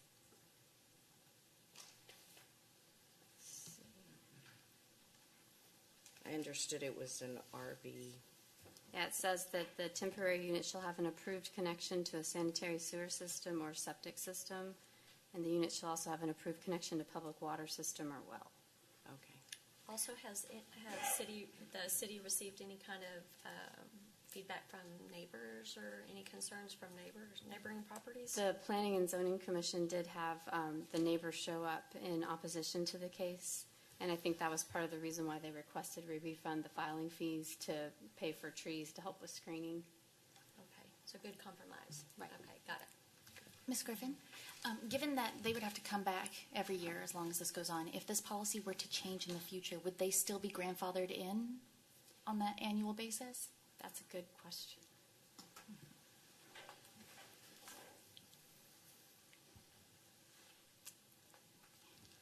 Are you talking about the change in the process to make it an easier process for application? No. What I mean is because it's a special use and they have to basically renew it annually, if this policy were to change in the future, like how we're going to talk about it in the P&Z joint work session, when they come back in a year, will they still be able to continue on under the same regulations that they're getting today?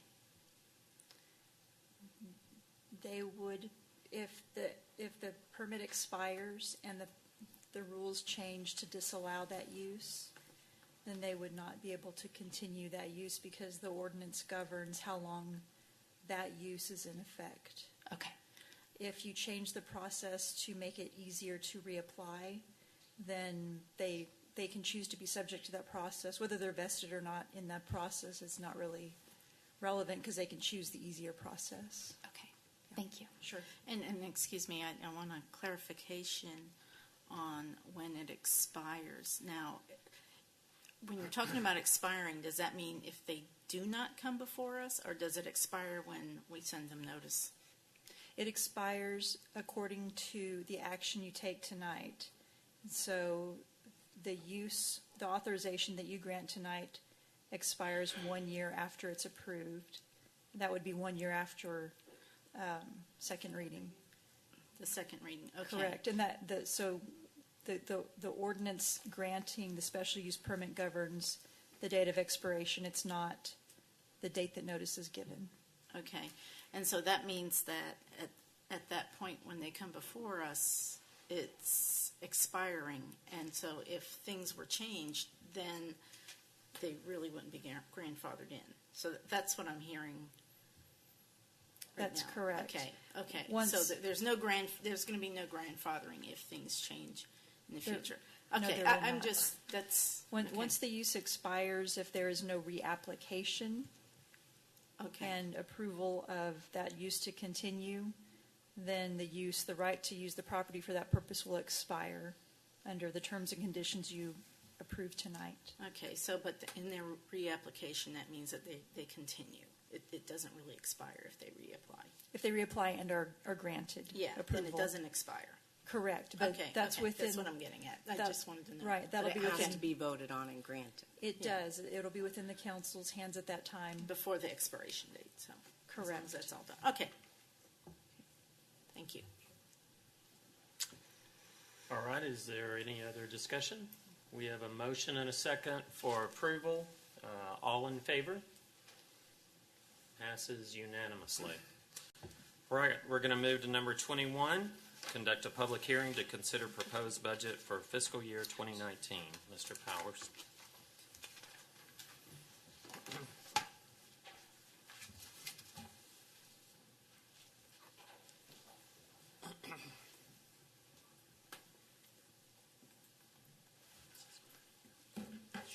Thank you, Mr. Mayor and members of the City Council. Tonight is a required public hearing for consideration and approval of the city's fiscal year 2019 budget. State law requires that the budget be adopted, before you can set the tax rate.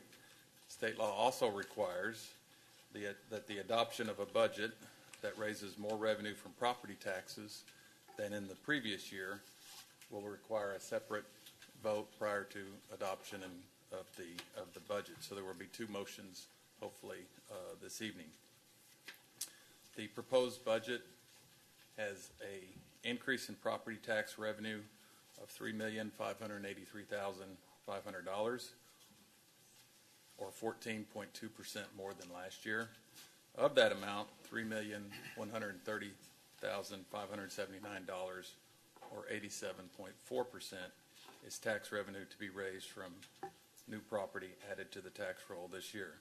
The city manager's proposed budget is predicated on a proposed tax rate of 55.1867 cents, which is 2.6 cents below the current rate. The effective rate is 56.6793. And at your last meeting, you voted to allow that as the maximum tax rate that you might consider.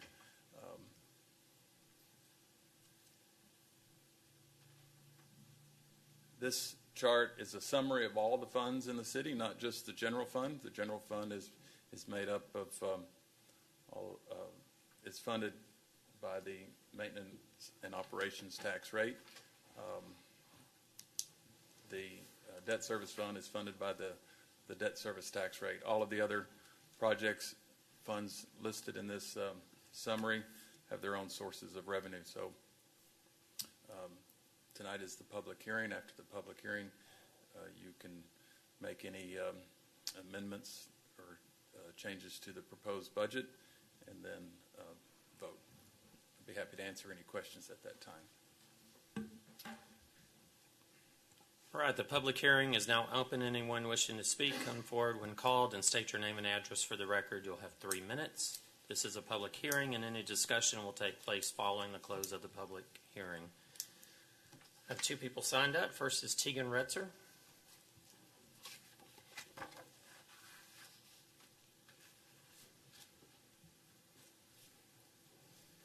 Hi, Tegan Retzer, 2105 Emerald Isle Drive. So in terms of the tax cut, I was looking at the facts and figures with my own home and with my own electric bill.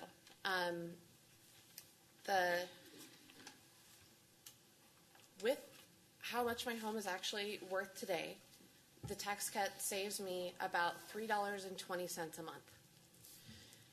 When the last election came through and people wanted to come and talk to my neighbors, one of the things that was shared with me from Troy in a private message was that don't you think that your neighbors would want $300 back on their taxes?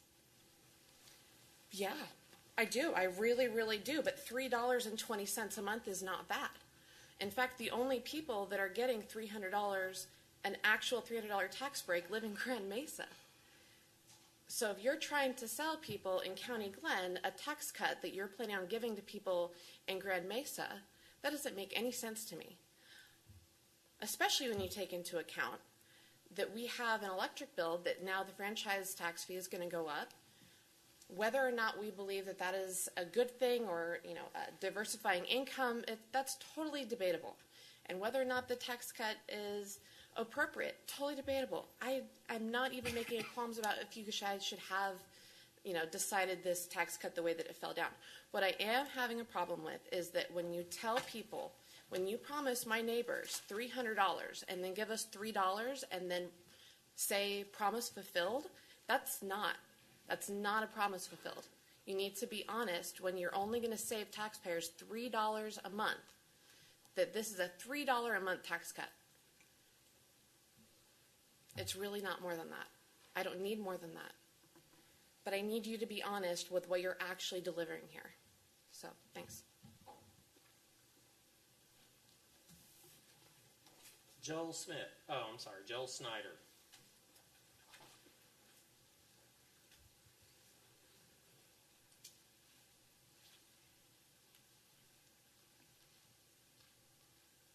Joel Snyder, 805 Tabernash.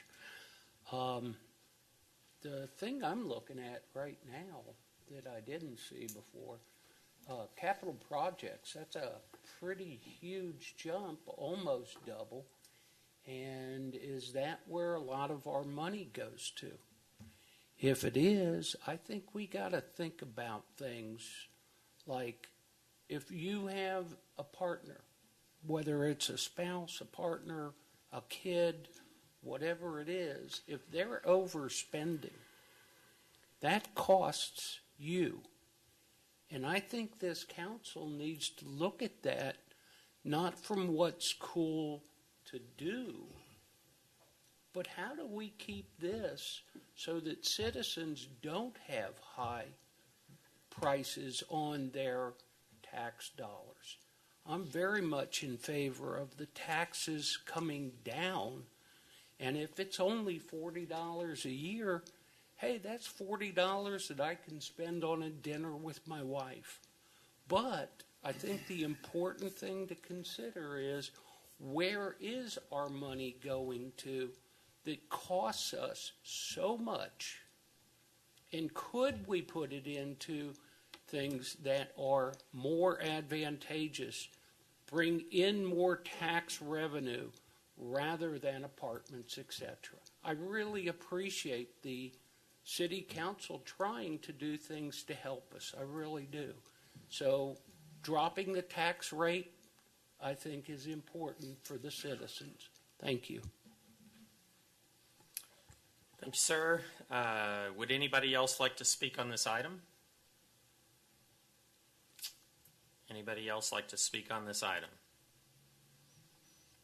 All right, now the council will move into the action item to discuss and consider action on an ordinance adopting a budget for the fiscal year beginning October 1st, 2018, ending September 30th, 2019, appropriating the various amounts thereof, and repealing all ordinances or parts of ordinances and conflicts therewith, providing for an effective date. I'll move to ratify the property tax increase reflected in the proposed budget. A second. We need two motions, We want to do one at a time, or? 2 motions and 2 votes. We have to All right. accept the budget first before we do the tax rate? Is that how that? Yes, tax rate's the next Okay, so next the agenda budget's item. So we're accepting the budget this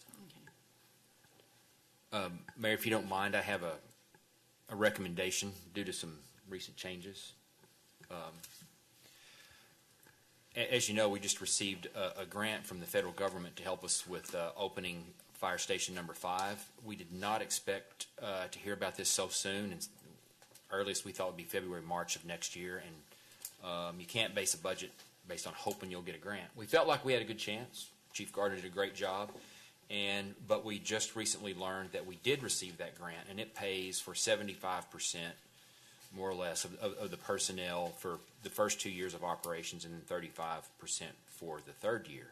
So we had already budgeted for these personnel for the first year, and so that frees up about $428,260 in the general fund budget. That's additional revenue that we hadn't planned on, and I have a proposal. There's obviously lots of things, different ways you can handle this, but I'll give you my proposal and then appreciate any questions or discussion. But as you know, there was a lot left on the table, and there's been a lot of discussion about what the tax rate would be. But my recommendation is the lower tax rate. Excuse me, just a minute.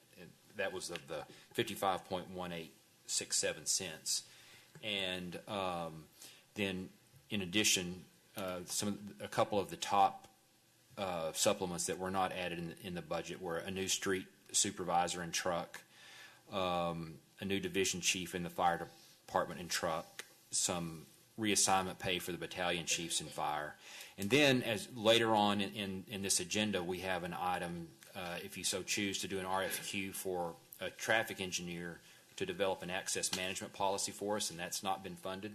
So I'd say set aside the remainder of the funding for that. We really don't know how to gauge at this point what that's going to cost, but at least we'd have some, hopefully enough funding in place.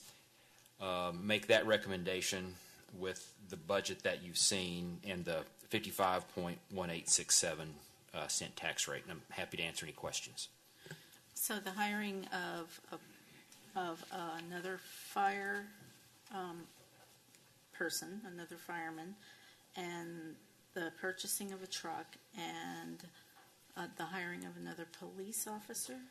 No, ma'am, street supervisor. Just say street supervisor. Public okay. Works. Okay, and so this is something that we were going to hold off for another year to do, correct? Yes, ma'am. In the following year. So we definitely do need more personnel. We know that we have kind of fallen behind with the population growth in enough personnel for our city. And I think that that's a great idea. We also have had a lot of issues on the access management. And it'd be nice to get a real traffic engineering professional to come in here and consult with us on that. I would like that to be a part of it. I'd motion to approve So that. the first thing we need is a motion on to accept the budget. So in the executive summary on the recommendation, it says motion 1, ratify the property tax increase, and motion 2, approve the proposed budget. Correct. So your motion that's on the floor, you Is need good. to take action on ratifying the property tax. Right. And then the next for the one budget. will be approving the budget with the recommendation of the city manager. Okay. So So- we have a motion and a second then. All in favor? Passes unanimously. And I motion to accept the budget And I'll with second. the recommendations of the city manager. We have a motion by Pro Tem Stevenson with a second by Ms. Navarrete. Is there any discussion? Mr. Cagle, regarding the traffic engineer assessment cost that would be rolled into this 420 some odd thousand, wouldn't that typically come out of the contract services for planning or for public works? I mean, you could, I guess, budget it anywhere. Do we have any idea what that's going to cost? No, I don't know of anyone that's had someone from the outside create an access management policy, so I really don't have a way to judge. And of course we can do the RFQ, and if since you don't bid these things out, you do an RFQ, and then you pick the most qualified person, and if their price is something that's ridiculous, you don't have to do it. Then you could say that's not acceptable, and you could go to the number 2 on your list. So if it's something that's unaffordable, you don't have to do it. How much would be left over for that? Well, after the positions, the equipment, and the trucks, there is about $107,098 remaining. Well, that's a lot. Yes. Yeah, it should be way under that. I would think so. I would think so too. Yeah. Just generally in the conversation, to go back to kind of the workshop of maybe trying to do things a little different and using money to create an engine.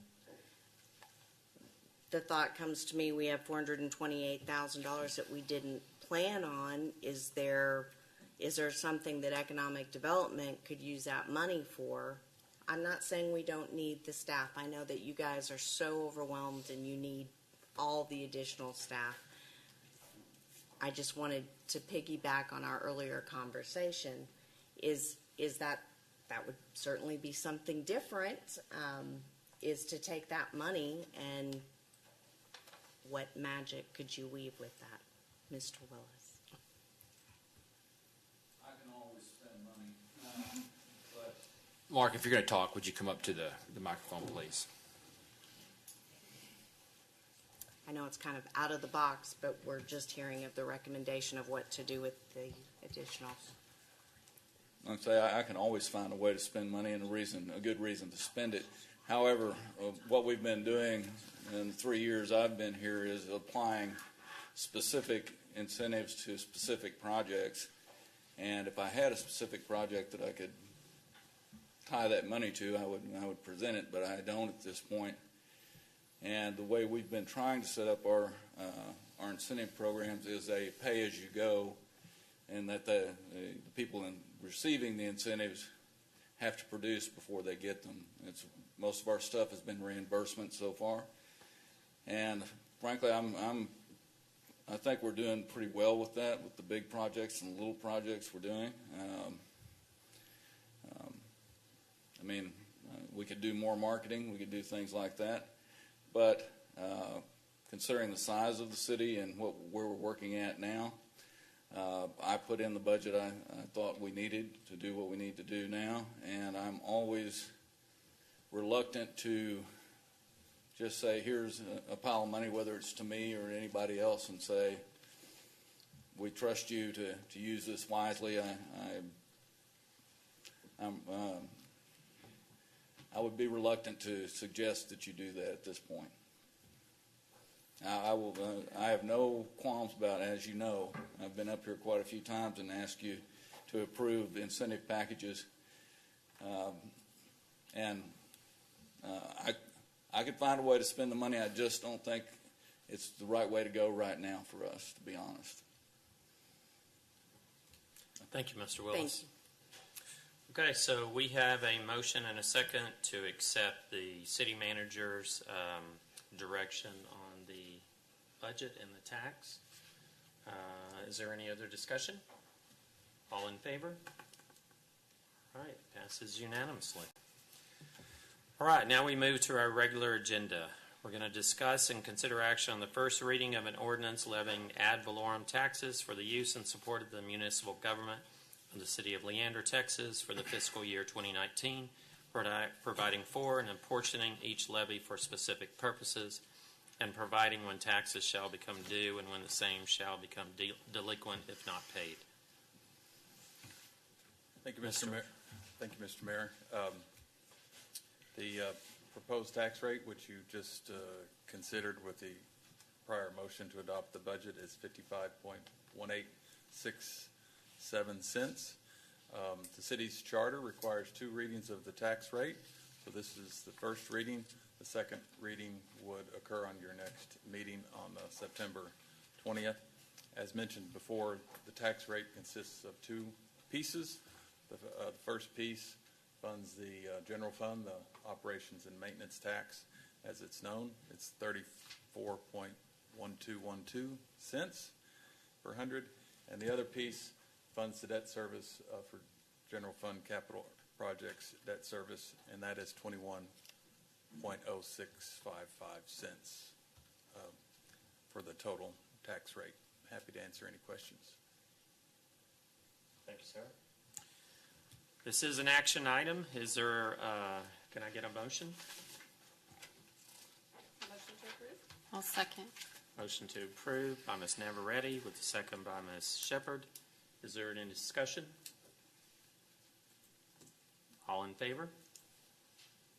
All right, passes unanimously. Thank you, sir.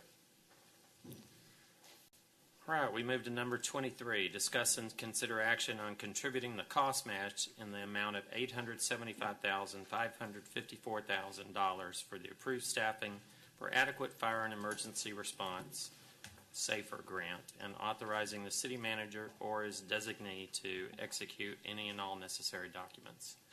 Chief.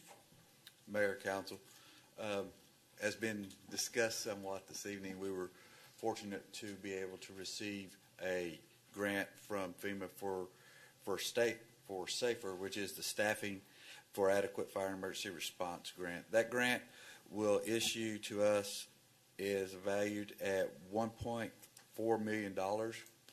Our match for that over a 3-year period comes out to $875,000.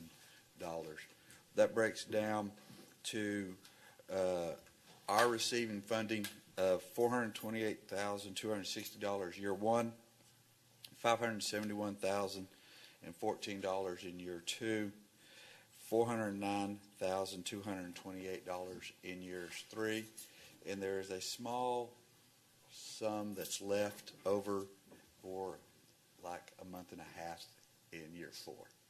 So that'll be income revenue that'll be coming in towards our funding. This is one of 19 grants that has been distributed in the state of Texas, one of 5 in Central Texas this year.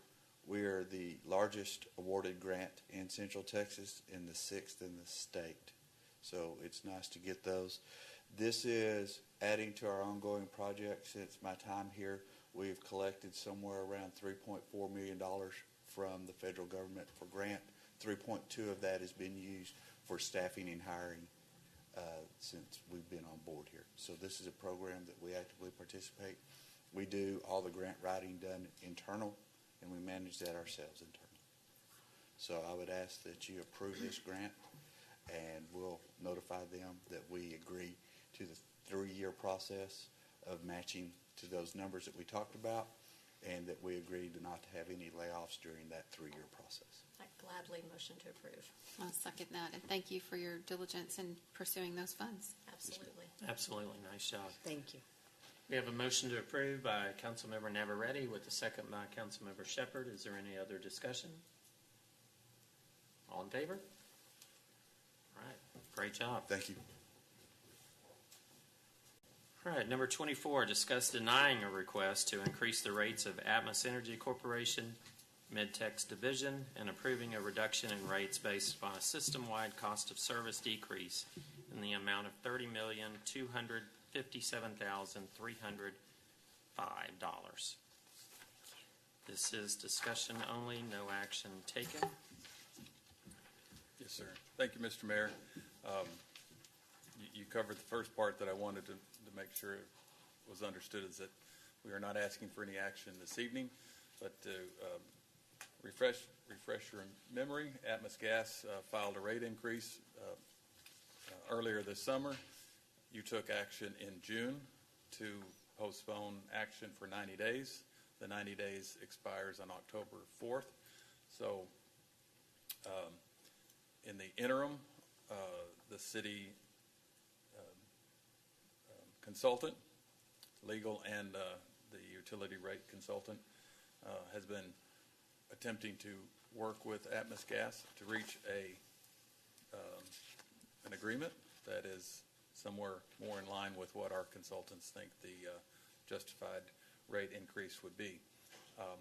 Those have not come to fruition yet, but some progress may be made, so we hope to have a better proposal at the next council meeting, but you would need to vote at the next meeting to either deny the rate increase and adopt a different set of rates, which you cities are allowed to do. What will happen in all likelihood is that Atmos Energy will appeal to the Railroad Commission, and then that case will be heard by the commission. But in the interim, the rates that the City Council adopts will be in effect for customers. Ultimately, the rates set by the Railroad Commission will be what's in effect. But so this does matter, but we wanted to bring this to your attention and give you a little bit of time to ask questions and understand the process. I'm happy to answer any questions. What was the justification for the increase? I'm not going to answer that directly, but I'll attempt to answer it this way. Just like the city does a cost of service study for our water rates, the utilities do it the same way. They look at the cost of providing service to their customers, whether it's growth or cost of labor, cost of supplies. And then they determine a rate that they think is necessary to cover those costs. But a private utility also has some profit motives, and those are called return on equity. And they also are subject to income taxes. So the return on equity, return on investor equity, and the treatment of federal income tax for Atmos are the largest drivers on why we're so far apart on whether a rate increase is needed. Everyone knows that Congress greatly reduced the corporate income tax beginning January 1 of 2018. Well, that dramatically, in the coalition's opinion, dramatically changes the revenue structure for the utility. I can't even get into the tax weeds on all the ins and outs of that, but suffice it to say that Atmos Gas has a different opinion on how that affects their bottom line compared to our consultants. So, and then there's a difference of opinion over the percentage of the return on equity. Obviously, the company would like a higher return on equity. The customers would prefer a lower return. Ultimately, it's going to be decided by the Railroad Commission. So I know I didn't answer directly your question, but those are kind of the sticking points, and it adds up to a large sum of money for the utility. So that's the reason it hasn't settled quickly. Any other questions? Thank you, sir. Appreciate it. Thank you. All right, number 25, discuss and consider action on an interlocal agreement with Austin Community College District regarding reimbursement for costs associated with design and construction of drainage facilities. Mr. Cagle?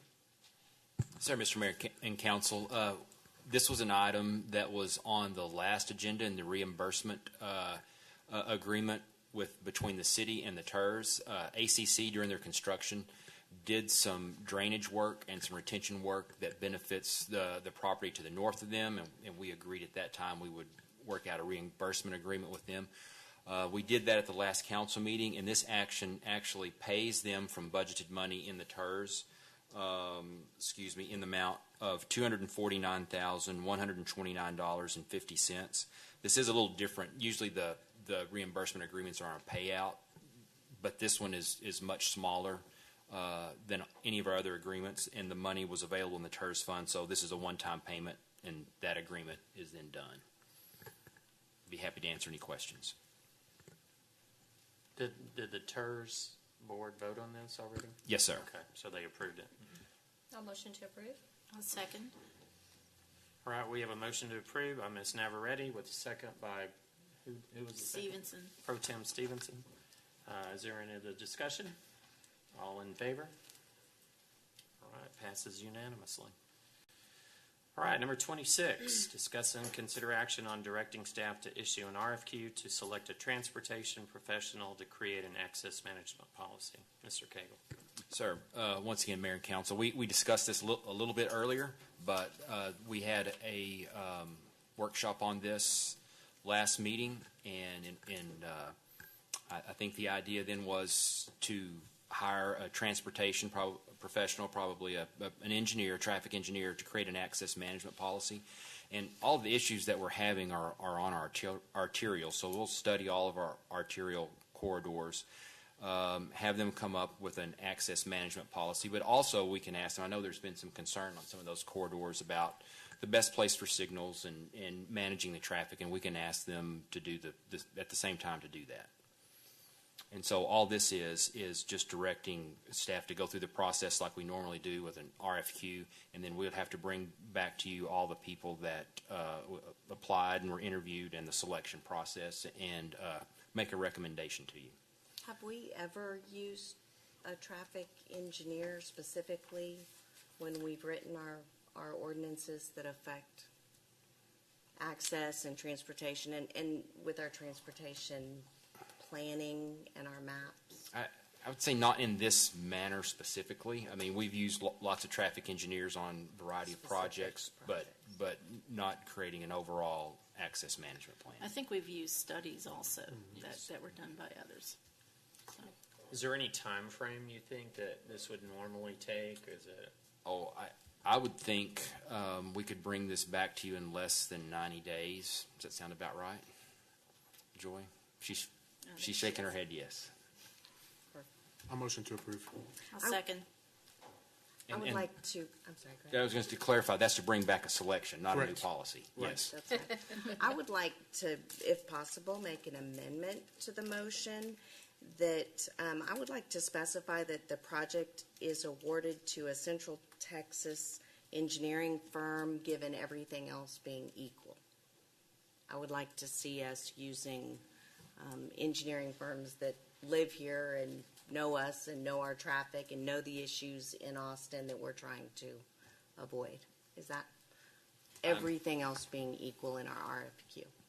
I wouldn't, just personally, just my opinion, I wouldn't want to limit us to just what has been done in Texas. I think I'd be open to see what solutions maybe other states have even come up with. I mean, And they're going to come back before us, Mr. Cagle? Okay. Yes. I mean, yeah, we'll bring you the whole list of everyone that submits. And Perfect. And I just want to encourage all of the Central Understand. Texas engineers to respond to I this. think legally we can't do that, but I think we can Okay. take a look at that list and weigh that as an option. absolutely. Perfect. All right. So do you want to withdraw? I your- will withdraw Okay. that illegal motion. No, I'm kidding. I would like to withdraw that request. Red card. That's right.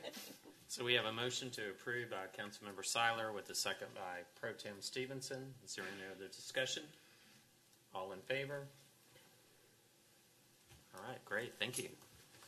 All right, we move to number 27.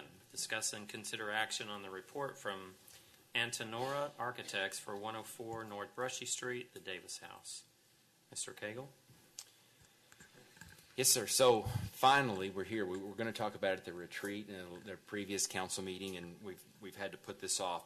But you have several meetings ago, we had a report on the Davis House from the architects. It was a preliminary report, and so you received that report, had some time to think about it, and now it's, I suppose, time to discuss what you want to do next.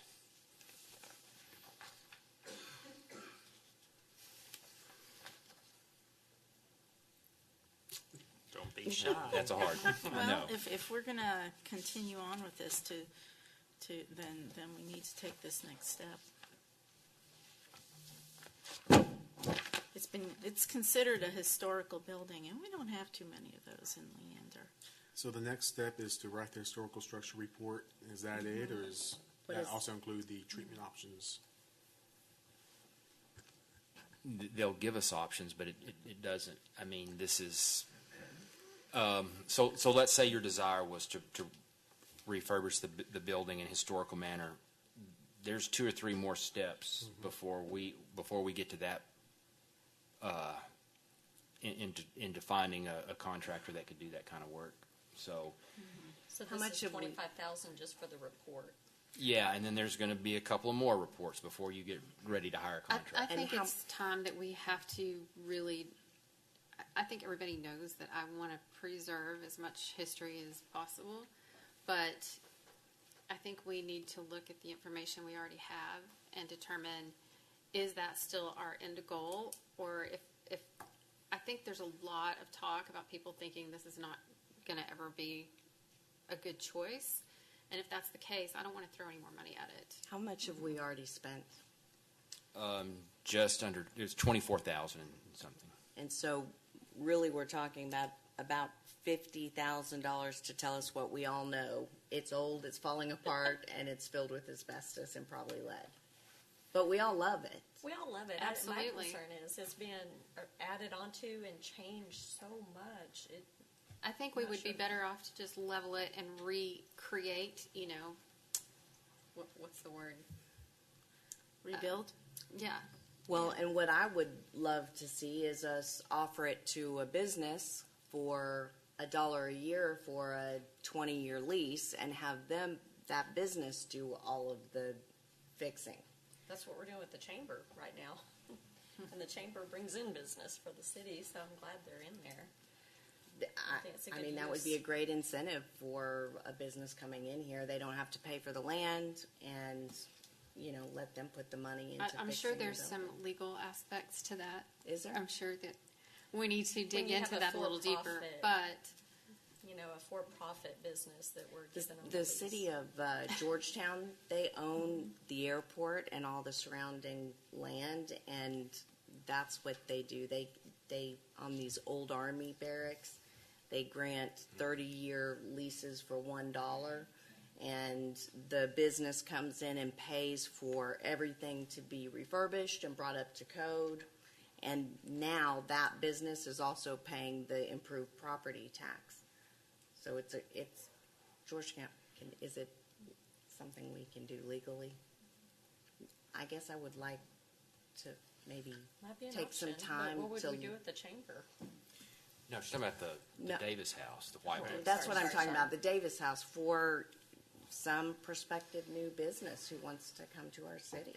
So, But are you talking but this, about keeping it, or are you talking about, Keeping it. but The I don't think structure? it's feasible to Well, keep it. it might.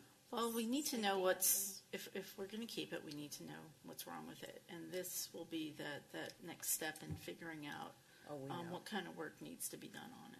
Well, Williamson County has a historical commission. Have we explored with them at all if they want to take it on or put any money behind it? Or if they even think that it's a value historically? I don't believe so. Is it on the register? I'm sorry. It's not on the register, no. I think it's been modified too much to qualify.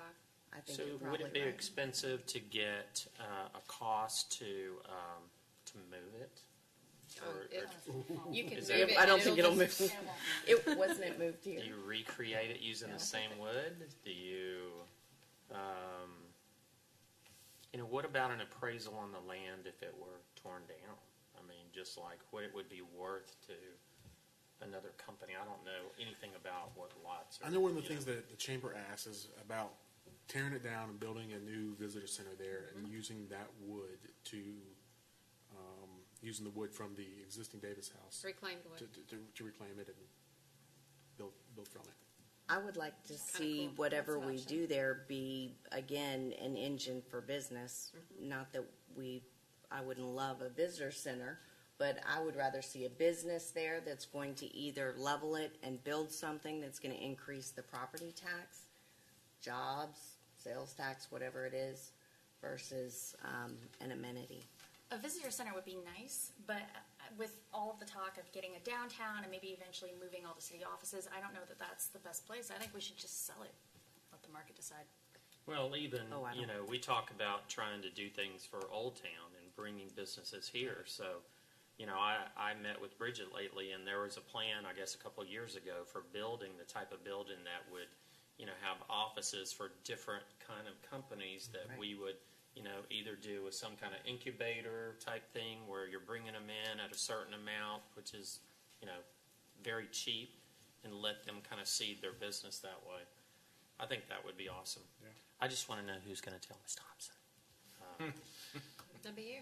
I'm going to be gone that week. Comes with the rule. So I think what we're I saying make a is motion we don't want to spend money on this. to deny moving forward with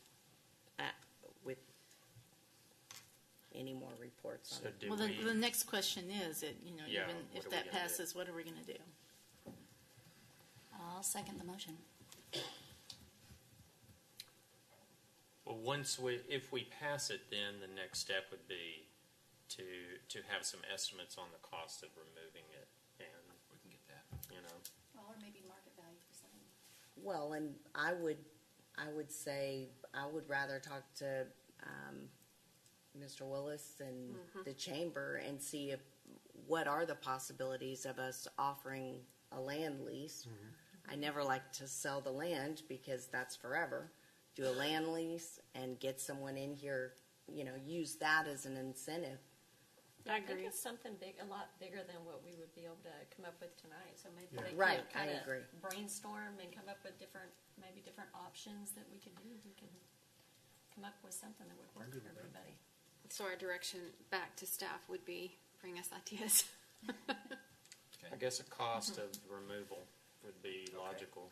I don't think we need to spend any money on removing the building because if we bring in if we're able to use it as an incentive, who knows? We may find a company that says, yes, I'll make the changes, leave the building.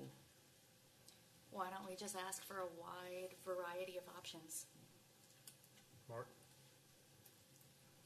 I could let my sons live in it. That'd tear it down, I promise you. So. Okay, so we have a motion to approve by No, Council- to deny. to deny moving forward. We have a motion and a second. Any other discussion? All in favor? We deny it. And for the record, I apologize to Ms. Thompson. I know. Me too. But maybe she can help us with some great ideas. Yes.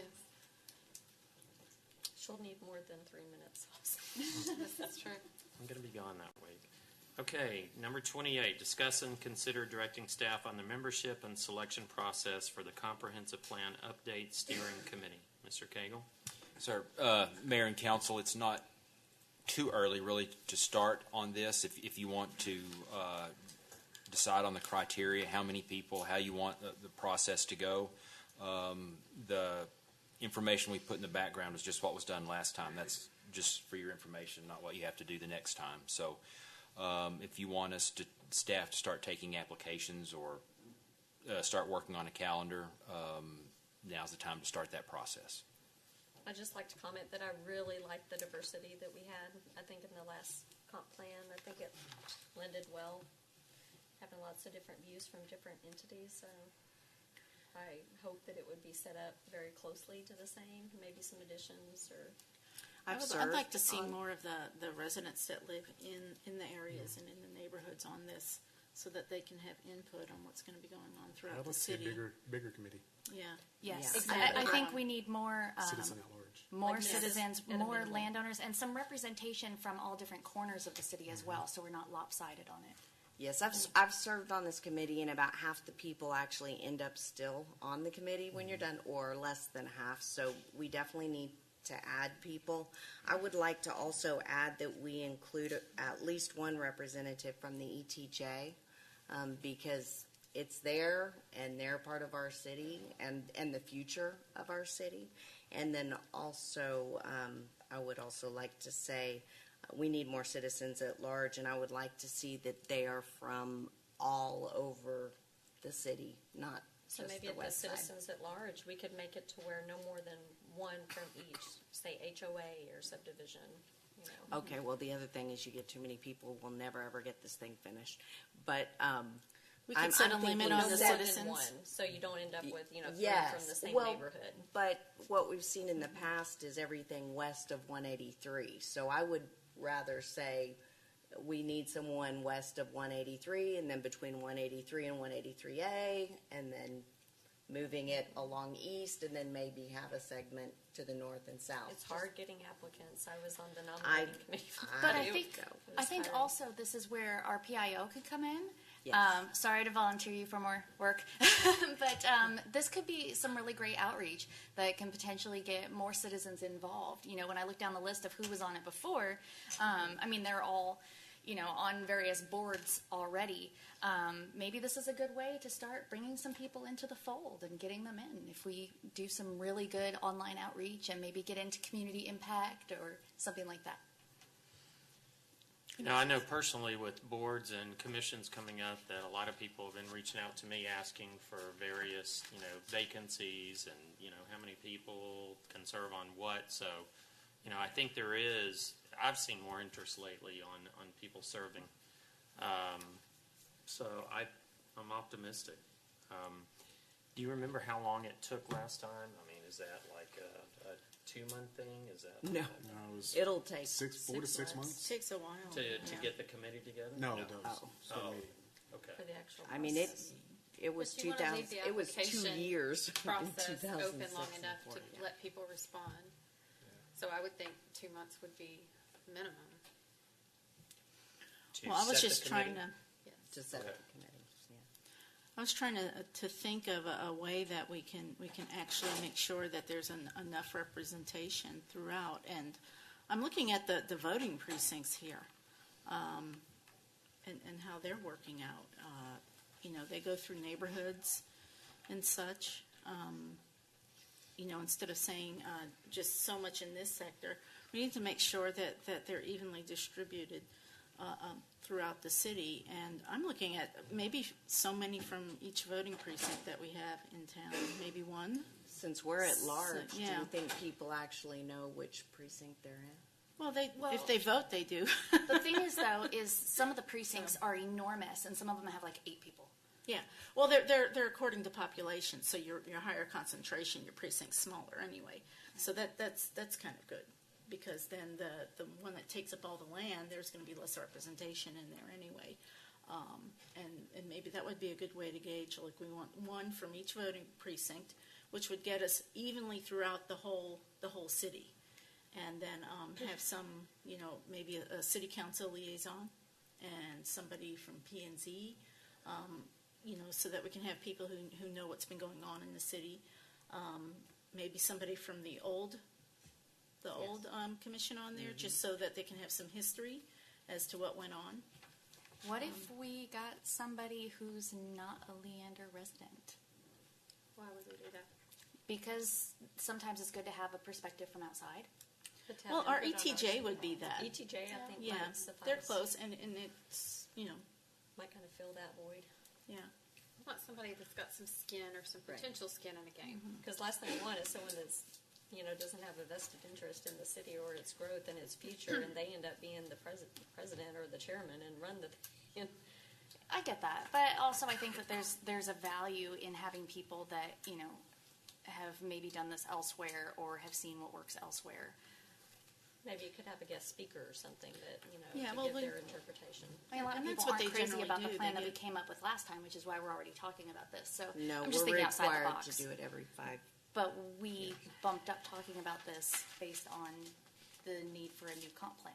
My reservation about enlisting the help of somebody who's done it somewhere else, I think, goes back to the conversation we had during the work session, in that we are an individual city, and we, just like every individual one of us has our needs and our priorities. I think each city has its unique circumstances, and I don't think it's necessarily good to bring this plan into our situation when there's so many different dynamics. So I think having people that live here, work here, is important. What about, how does everyone feel about, people that we know that do a lot of business in Leander, that are involved in the city, that, Or the chamber. Yeah, we can have a interest, whether it's a chamber or whether they do, we know the the developers that are doing the most business here. So We're talking about who we're going to appoint, and we really need to start don't with even know if they casting the want to. net and see who wants to participate. we have a list of HOAs that we use for the National Night Out. So we could, go through HOAs and, have them posted on their I pages. think our objective needs to be just getting the word out that we're seeking applicants. Yeah. Mr. Cagle, who will be running, in years past, correct me if I'm wrong, we've hired a consultant to kind of lead and actually write it up and guide everyone. What's the process for doing that? Are we doing that this time? Is it going to be staff? If so, who is it? Who owns this baby? Well, the council does. I would recommend that you hire a professional to do that. And the committee, if you want the committee to go through, city can start the RFQ, and the committee can interview and choose a firm. Oh, that's I do want to just throw it out there that we may have a little bit of difficulty just because there's so much involved. Like Ms. Sitterquist, you know how much time and energy was involved in this. For someone to come and put so much time and energy and dedication into it just to turn around so quickly and, within a new council or something that just wants to do it over again. So there may be some hesitation in our citizens their want to help and come forward. When is this due, Mr. Cagle?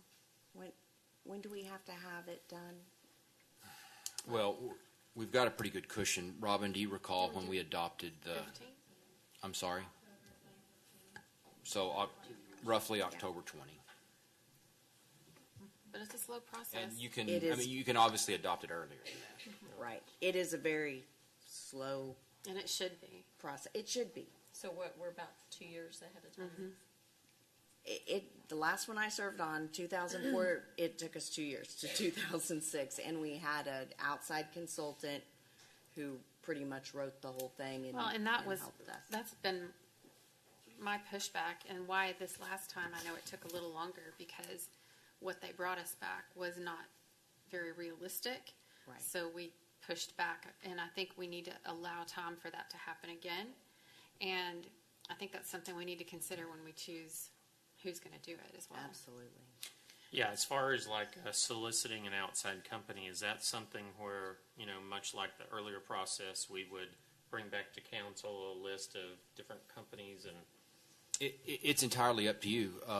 The suggestion I just made was you could let your committee select that. Okay. I mean, obviously Joy will help Sure. in the mechanics of the process, but the committee, or it could be the council, whichever one you want to do.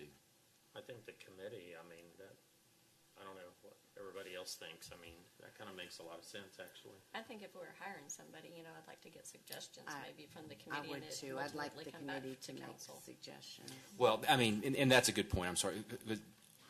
It's going to be a vote when a recommendation is made. Yeah. So it's going to have to come to council, and you're going to have to approve that selection, or you could change it. But just like we do on all sorts of projects where staff brings forward a recommendation, the committee could do that. So I'd like to make a motion to direct staff to start the process of taking applications, whatever that looks like internally, and I guess coming back to council with a direction after a certain amount of time, whatever that is. Well, we can certainly start taking applications tomorrow, but I think you're going to need to know all the discussions makeup. that you just Yeah, had, the the makeup makeup of of it. it. But And the it's easy enough to want. start taking applications. Okay. So I what think, if- like Ms. Cannon said, I think we need to add some, we need the ETJ representation, and we need more neighborhood representations from the citizenry. What if we go ahead and start taking those applications and see how many we get in a certain amount of time, and then figure out how many we want to take from there, maybe? Well, because I think we I need a think framework. we But I need don't to want know to say who we need 10 who- citizens and we only get 5 applications. Well, Then we then we keep go it out open. and we can hit the neighborhoods ourselves. I did that. I went out on Ronald Reagan and tried to get some people out there to join up with some committees. Well, and starting commissions this here. far ahead, I Yeah. think we have we have the plenty of time. luxury, if we don't get enough applications, we leave it open and wait till we Yeah. do. Great. Yeah. Did we have specifications of who could be on the committee? do we have some basis by which we're working from? I think Yes. the last time there were some, We had the guidelines like were attached in the packet, like Right. somebody from LISD, Right. somebody from, the economic Right. development team, somebody from people with a business here. the county, somebody with a business here, Business owners, yeah. Yeah, I think they business need. owners, Chamber. landowners. There was. We tried to diversify pretty wide net. the list of criteria Well, for I'm looking who at we the- wanted, and then just prayed they come. Okay, the one, there was 2 from City Council, 2 from Planning and Zoning, 1 from the Parks Board, 1 from the Public Arts Commission, 1 TERS Board, Economic Development Committee. It's in our packet here. Leander Right, ISD. I see it here. Yeah, ACC, Leander Chamber of Commerce, and Citizen at Large. So I think we should go with that and then just add in. I'd like an ETJ rep. Yep. And then And a local, local business. owner, definitely maybe we up want to some local 5 neighborhood business reps at large, 5 neighborhood reps or something. I think it. Instead of 1. It could be 15. Yeah. More citizen knowledge. Well, I'm looking at, there's 2 from City Council, 2 from P&Z. That almost seems redundant. Well, Like, I would rather, if we're going to have, I don't want to make this committee 500 people, but if we're going to have 4 people from P&Z and City Council and then 5 citizens at large, that seems Well, out I of was balance. thinking that the city council, this is going to be a steering committee, so there's going to be a chair and there's going to be votes. And maybe like when you chaired the committee, we were just liaisons. We were just there to, yeah. It's good to Well, be there she just to chaired, offer no, not history. charter It's committee, charter. the charter committee. Right. Um, served we were on- liaisons. We weren't voting members, and we were there just to answer questions and be of help, give a little history if there was some questions there. And I think that we could do that. We could have Almost more maybe 1 or support. 2, city council people on there, and maybe the same for P&Z. Would it make sense to have maybe council member pro tem and someone, kind of organize a format, bring back to us such as a suggestion using what we did before, what, seems to be the general direction we want to go forward with, diversifying a little bit more? Does it not make sense to do something like that and then come back to us? Yes, that Work would be with great. staff? That would be great. Do I have, Is- I would be, If you'll withdraw your motion. okay, I'm going to withdraw my earlier motion. And I will make a motion to appoint Pro Tem Stevenson and Councilmember Cannon as the 2, committee formation that will work with staff and then yourselves and come back with direction to council. I'll second. Are y'all good with that? willing. Yeah, I'm willing. Absolutely. That's great. All right, all in favor? All right, so be it. Okay, all right. Number 29, discuss and consider action authorizing assignment of the Crescent Facilities Agreement for the Leander TODD MUD No. 1 of Williamson County and the Crescent Leander Development. We said you were going to do it all. I don't know if that's okay. Perfect timing. Good. And the Crescent Leander Development and Reimbursement Agreement to 4-Star USA Real Estate Group Incorporated to Delaware Corporation, authorizing the city manager to execute any and all necessary documents. Ms. Sines? Okay, so that's different. So you want me to read this whole thing? The developer of the Crescent Bryson subdivision is proposing to assign the Crescent Facilities Agreement and the Crescent Development and Reimbursement Agreement to another developer, that developer being 4-Star USA Real Estate Group, Inc. The contracts provide for the city council to approve the assignee, and then city manager can sign the appropriate documents. There are 2 contracts that are related to this item. There's a facilities agreement that involves a MUD. The MUD has approved the assignment. And then there's the development and reimbursement agreement, which provides for the TERS reimbursements for this project. And only the city council needs to approve the assignee for that particular agreement. Yeah, motion to approve. I'll second. All right, we have a motion to approve by Councilmember Navarrete with a second by Pro Tem Stevenson. Is there any other discussion? I do, Mayor, if I can. I'd like to personally thank Mr. Tommy Tucker for bringing the citizens of Leander a beautiful development in Bryson. You had a great vision. You stuck to your word. You brought just a beautiful community that has a heart of its own that I am very proud of out there. And I want to wish you well, and those that take over with this new company, they've got big shoes to fill, and I hope they hold up to that. Thank you very much, Mr. Tucker. Okay, we have a first and a second. All in favor? Does pass unanimously. All right, we go to number 30, discuss and consider action on the future land use plan petition process. The sponsor is Councilmember Cannon. So this idea or the thought of being able to have citizens or prospective businesses come directly to council and say, this is a concept I have and I'd like to put it here. Is this something that the council is open for? This is done in Cedar Park, and it's done in Georgetown. Georgetown calls it a concept review. There's some logistical reasons why this is important. For those going through a land purchase or a site selection, to go through our entire development process of all going to the Monday, it's not just going to a Monday development meeting, but then you've got huge application fees, surveys, tree studies, engineering dollars, all the wheels start moving, and then they hit planning and zoning, or planning and zoning approves it, and it comes to council, and then it's shot down. Even if it falls in our comp plan, so we have prospective businesses that are on a very short time frame because they've got land under contract that really would just like a nod from council and direction.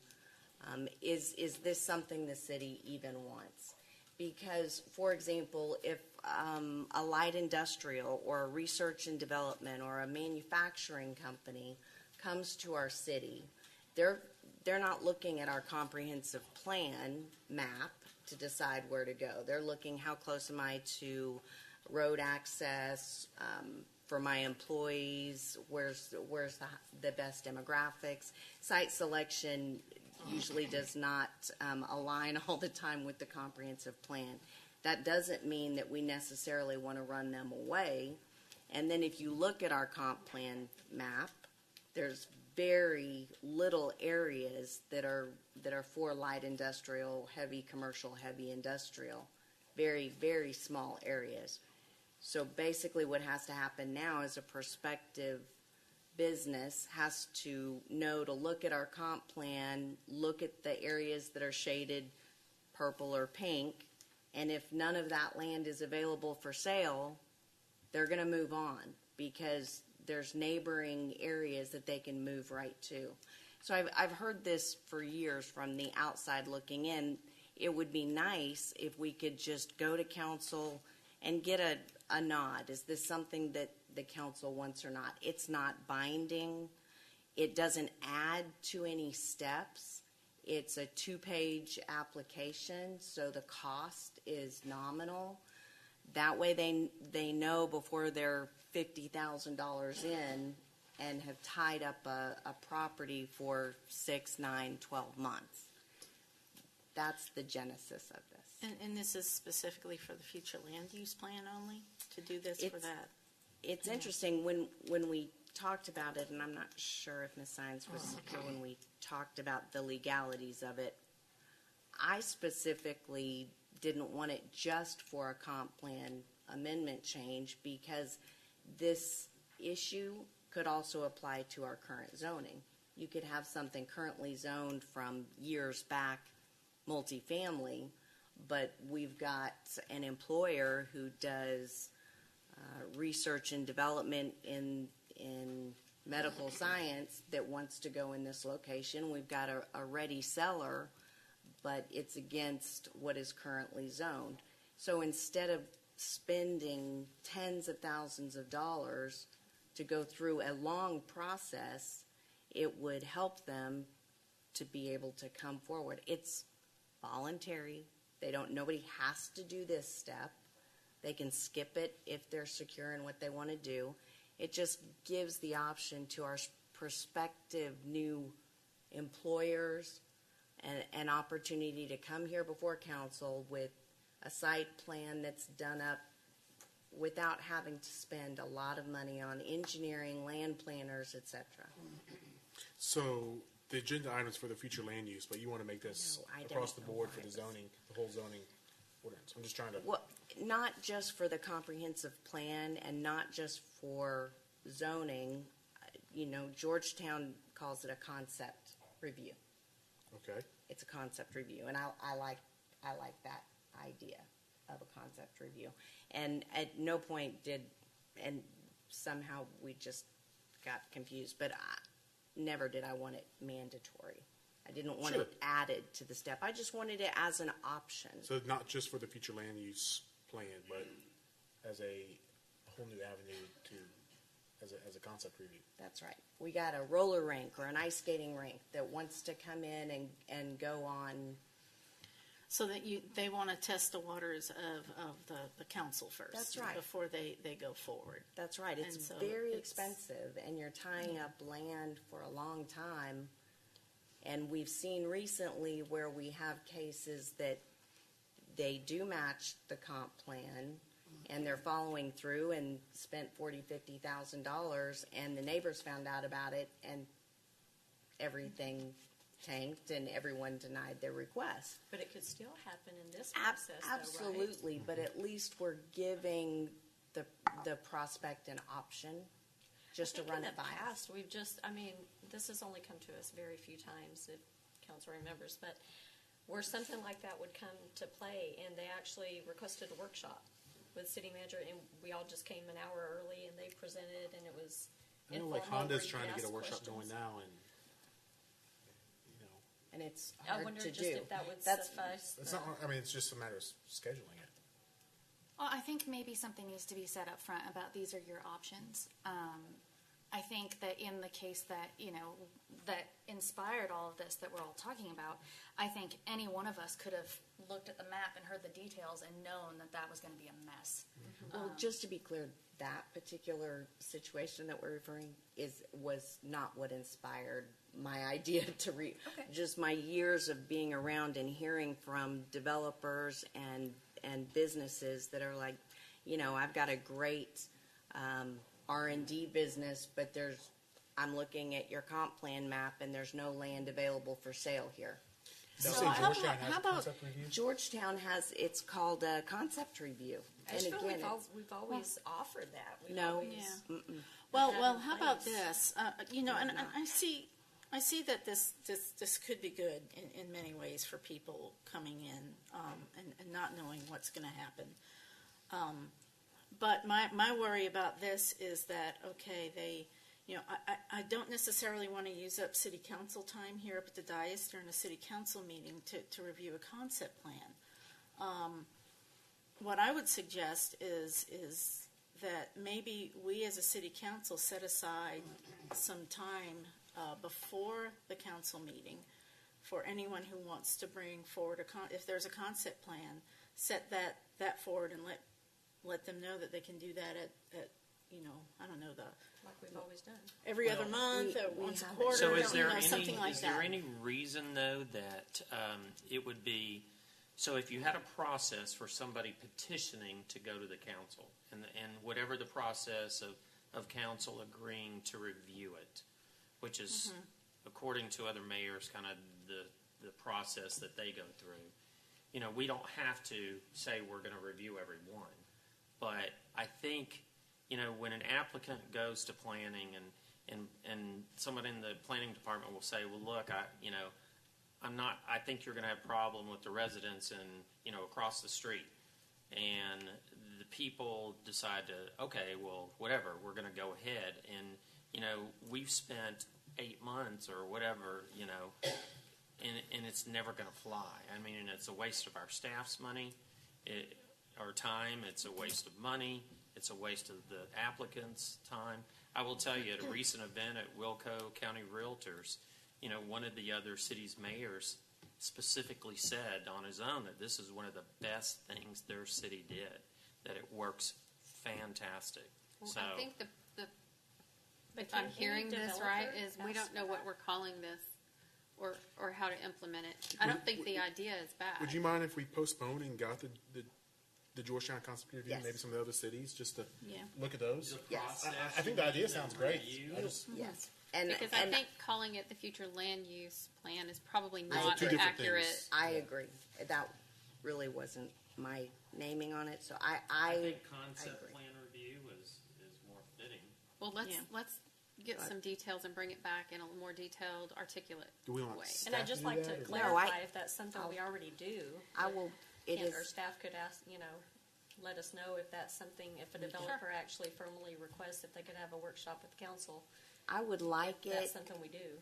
on our website as an application so that someone can look at it and see that we have this as an option.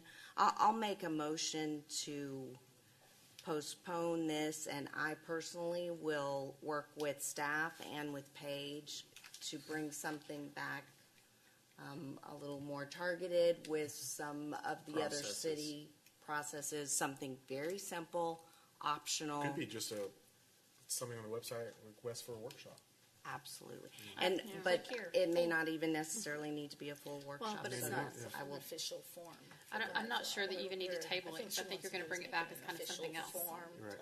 okay, Part of. So- Just no action. No action. That they can Thank you. find an actual form about. no action. So she wants to make it a little more formal than just ask staff. So that. 31. Discuss and consider action on appointing a council member to replace former council member Ron Eversys to the CapCog General Assembly. I'm going to make a motion that we appoint Christine Sederquist. I think this would be a great thing for the General Assembly.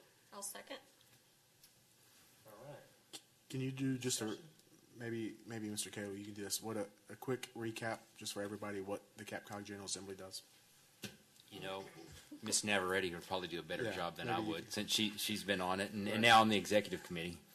Exactly. I currently serve as I think I'm second vice chairman of the executive officers, which embodies the executive committee, which is then over the General Assembly members. And General Assembly typically meets twice a year, and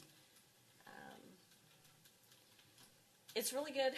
I think that's just aside from General Assembly, we need representation definitely from up here. We need a seat at the table when it comes to CapCog, which is, representing our 10-county region. Right. And just have a seat at that table is huge, and have a voice on where those monies come from and where they, most importantly, where they're distributed. And so I thank you very much for stepping up. We need that. It's not a huge commitment in that, but hopefully, if, heaven forbid, I have to be out of town or something, you get to sit there. And you are good with this? I'm totally great with it. All right, awesome. Thanks. It's great. So we have a first and a second. All in favor? All right. Thank you. This is unanimous. The meeting's in the morning at 6 a.m. And it's also down by the airport, so traffic's lovely. Sorry, you're all in now. Okay, 32, discuss and consider action on an amendment number 3 to task order number WAL-1 with Walker Partners Engineering Incorporated for design, bidding, and construction phase professional services for Raider Way and East Woodview Drive roadway improvements project in an amount of $181,400, authorizing the city manager to execute any and all necessary documents. Mr. Watts. All right, of course, in your packets, in your executive summary, there's a background of the history of the task order from the first task order to Amendment 1 and Amendment 2. Amendment 3, you've got a summary in the executive summary. You have a summary that basically describes the amount of work, different items of work that are going to be done, and the amounts for those. I'll be glad to go through to read through that, but if you like, so I'm open to questions about any of it. So. Is Since there wasn't a map, this is from 183A to Raider Way, and then from Raider Way south to Crystal Falls. Yes, ma'am. The whole kit and The caboodle. whole deal, yes, ma'am. You know me, I hate change orders, but this is very important, so. And so this is our third amendment? This is our third and Last. A motion to approve. I'll second. All right, we have a motion to approve by Councilmember Navarrete with a second by Councilmember Shepherd. Is there any other discussion? I have a question about the roundabout. yes, ma'am. I'm concerned about it. Is the engineer here? He is. Can he step up? I'm sorry, I didn't get your name. I didn't know who to ask for. This is Alan Munger of Walker Partners. Hi, Alan. My son attended Rouse. I've driven this. We're so excited that this is finally coming to a head. I'm nervous about a roundabout being there with all of the teenagers and the distracted teen moms, moms of teenagers. Can you explain to me why a roundabout is going there, why it's safer, and how we can make sure it's going to accommodate the big old trucks for all those boys going to Rouse and girls? Is that not your question? I can do that. Okay, I'm sorry. This is it's consistent with the city's transportation master plan. Okay. We're squeezing it. We're 4 lanes in front of the schools. Okay. Wiley and Rouse. We squeeze it down though. We're giving everything a lot of sight distance. All the statistics from around the globe indicates these type of intersections are safer. But there's just a change from what we're used to. May I let me help with the question, because I think you asked me better. The fear is, so you've got people going northbound on Raider Way, and so how have you designed this so someone's not going to be tempted to try to immediately go left? You see what I'm saying? Rather than take the roundabout. Yes, and we funnel them and we direct them toward the right. It's not a coming into a circle all perpendicular. So there are 2 lanes on Raider Way heading north? And it squeezes down to 1 in advance of the roundabout. And then when it gets to the roundabout, they are channelized to the right. Okay, so the roundabout is just going to be 1 lane? Yes. And then Woodview, is that 4 lanes, or how many lanes is Woodview? It's 2 traffic lanes. There will be a parking lane or room for on-street parking. Okay. It's going to have a 4-lane width, but it'll be marked otherwise. Okay. Okay. And the roundabout design is also being vetted by another. We have a third-party review. We have a third-party reviewer that, oh gosh, I can't remember where are they in Washington? Is that in Oregon? Okay. And so that's also part of the process. Matter of fact, I signed an invoice for that review today for payment. So yes, we're taking every step. Roundabouts are a new thing for us here, and we've got some traffic circles over on Osage. We're not going to call those roundabouts; they're traffic circles. Matter of fact, when they designed those, when they built them, they had to go saw cut the curbs off of them to get fire trucks through them. So, we're going to make sure we don't make any of those mistakes, and we're using one of the top experts on roundabouts in the country as a third-party reviewer in this process. Great. And there's 4 entrances and exits onto this roundabout, correct? There is, yes. Thank you. Thank you. I appreciate it. Okay, any other discussion? We do have a first and second. All in favor? Passes unanimously.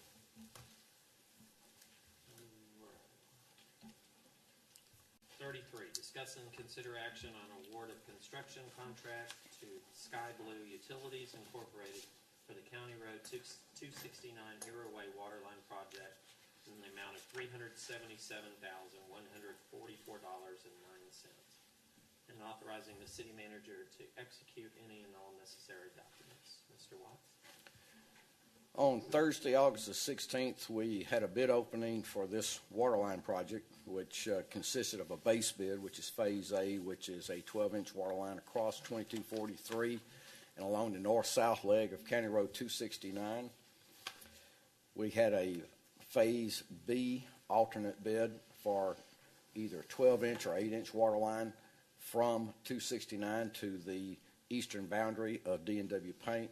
We had a third alternate, Phase C, with both 12 and 8-inch water lines bid from there approximately 200 feet east to an industrially zoned site. We have a partner participating with us on the Phase B process. That's D&W Paint. D&W Paint has already paid the city $54,000 as part of a development agreement as their cost for an 8-inch. They will have to pay the city in addition, by that development agreement, an additional, I believe it's $28,497.42 to provide that would be the cost of, they would have paid for an 8-inch water line to provide fire flow for their new facility there. At this point, staff is recommending, we had 11 bidders on this. We have an excellent price. I think you noticed in the base bid that the base bid was about $96,000 lower than the second lowest. We talked to the contractor to make sure he was comfortable with that bid. He is comfortable with it.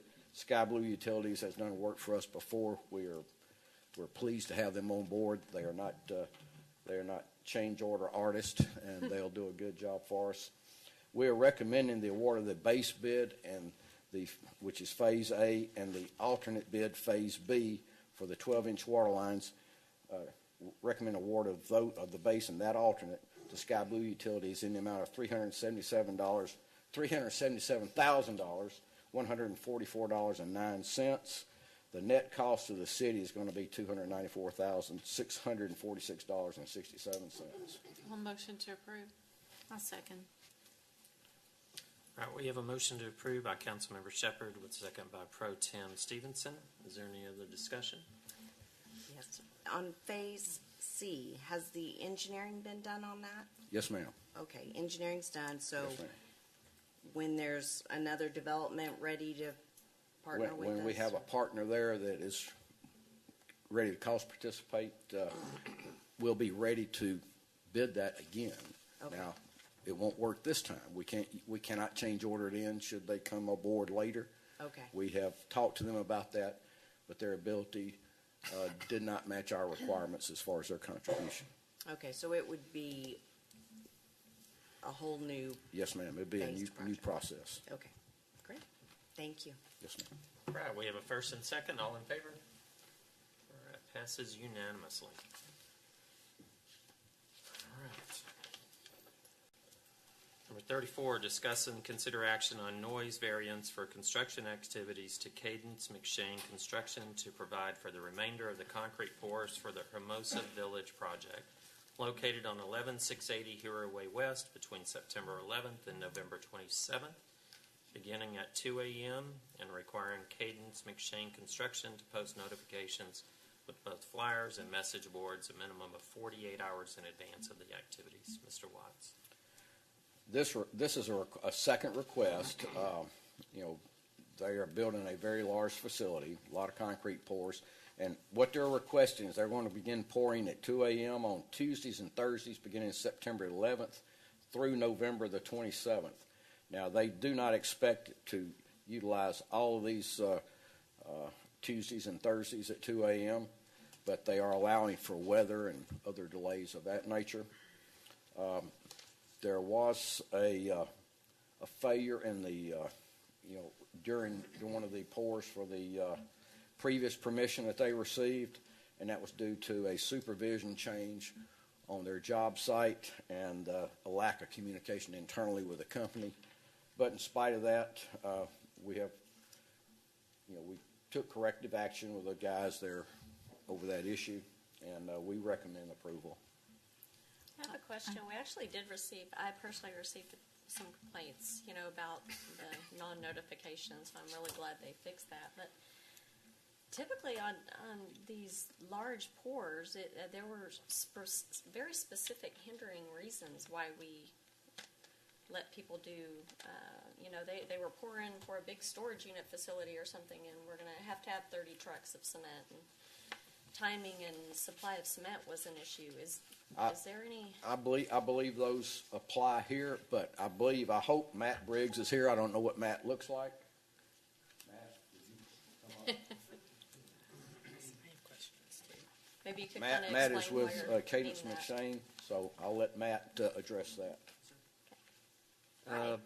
Is there any reason why y'all, can't It's the do it same for- reason for concrete availability, and we'd like the trucks to be off the roads before, most of the pedestrians and school buses are on the roads, because we'll have 10 to 15 trucks rotating between the concrete facility and the job site, rotating between.